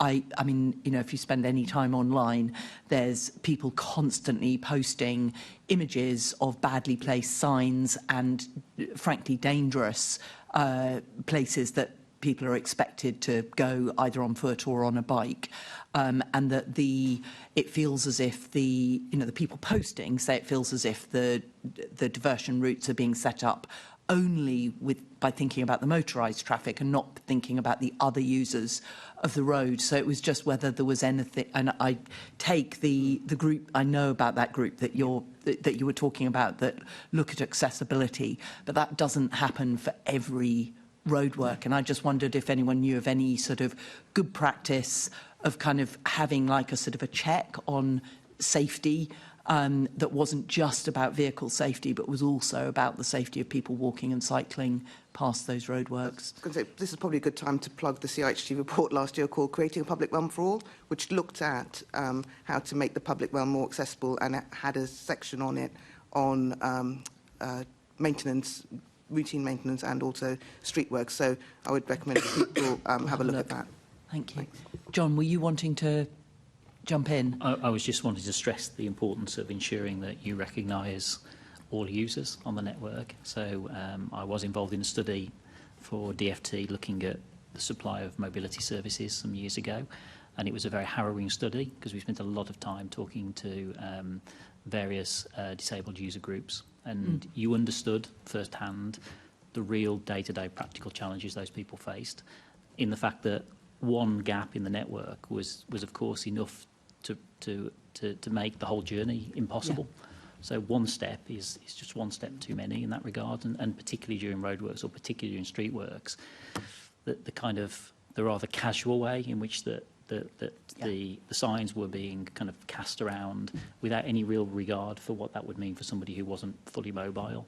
And the difficulty, of course, for marginalised groups in that regard is that somebody needs to raise their voice for them. Yeah. Because if you try and do things which are generally for the masses, funding tends to be available because you can build a business case, you can kind of look at the ways in which you can develop a scheme. It's much harder to do that when you're talking about improvements that are related to accessibility for all. Mm-hmm. Is there a DFT study that came out of that work? There is, yeah. Could you give us the link to that? Yeah, Thank yeah, you. and it will be as relevant now as it was back then. It was pre-COVID, it was followed up with some work on the blue badge eligibility criteria as well. But yeah, in particular, the storytelling, I think, in that report is quite powerful. Yeah, thank you, Chair. Thanks very much. And just one last question. It's something that we have briefly touched upon earlier on. Just wondering if any of you have any information or know of any research on any impact on the increasing size of cars, specifically on congestion in London. I don't know about research, but I can definitely tell you that the width of cars in central London is causing a really big issue because some roads which were happily two-way and worked quite happily as two-way now just don't work as two-way, and all of the people waiting at either ends to try and get past does lead to congestion further back on the main roads that they're coming off for. And it's also a big problem for emergency vehicles as well, because roads that before even were one-way, when you could have cars parked on either side of the road and a fire engine could get through, now because the cars are so much bigger, fire engines are finding it much harder to move at speed. Thanks. So is it fair to say, don't want to put words in your mouth, that this is one of those areas where we need to do a bit more because it's an emerging problem, but anecdotally? Yeah. Definitely the size of vehicles, and also with the size of vehicles, you've got the weight of vehicles, so with the electric vehicles being heavier, but also with the heavier, larger vehicles, if they hit somebody, you also get much worse outcomes for the person that has been hit. So there's a whole plethora of issues with bigger, heavier, wider vehicles. Thank you. Thanks very much. And that is the end of our questions. And thanks very much to all our guests for your responses today. It has been a long session, so thank you so much for bearing with us. You are free to leave, although we are only going to be a few more seconds, and then we'll be all done. So can I ask the committee to note the report and the discussion? Can we also delegate authority to me as chair in consultation with party group lead members to agree any output arising from the meeting? Yep. Can I ask the committee to note its work programme and meeting dates? Yep. The next meeting of the committee is scheduled for the 12th of November 2025 at 10 a.m. in the chamber at City Hall. There is no urgent business. Thank you. The meeting is now closed. Thank you.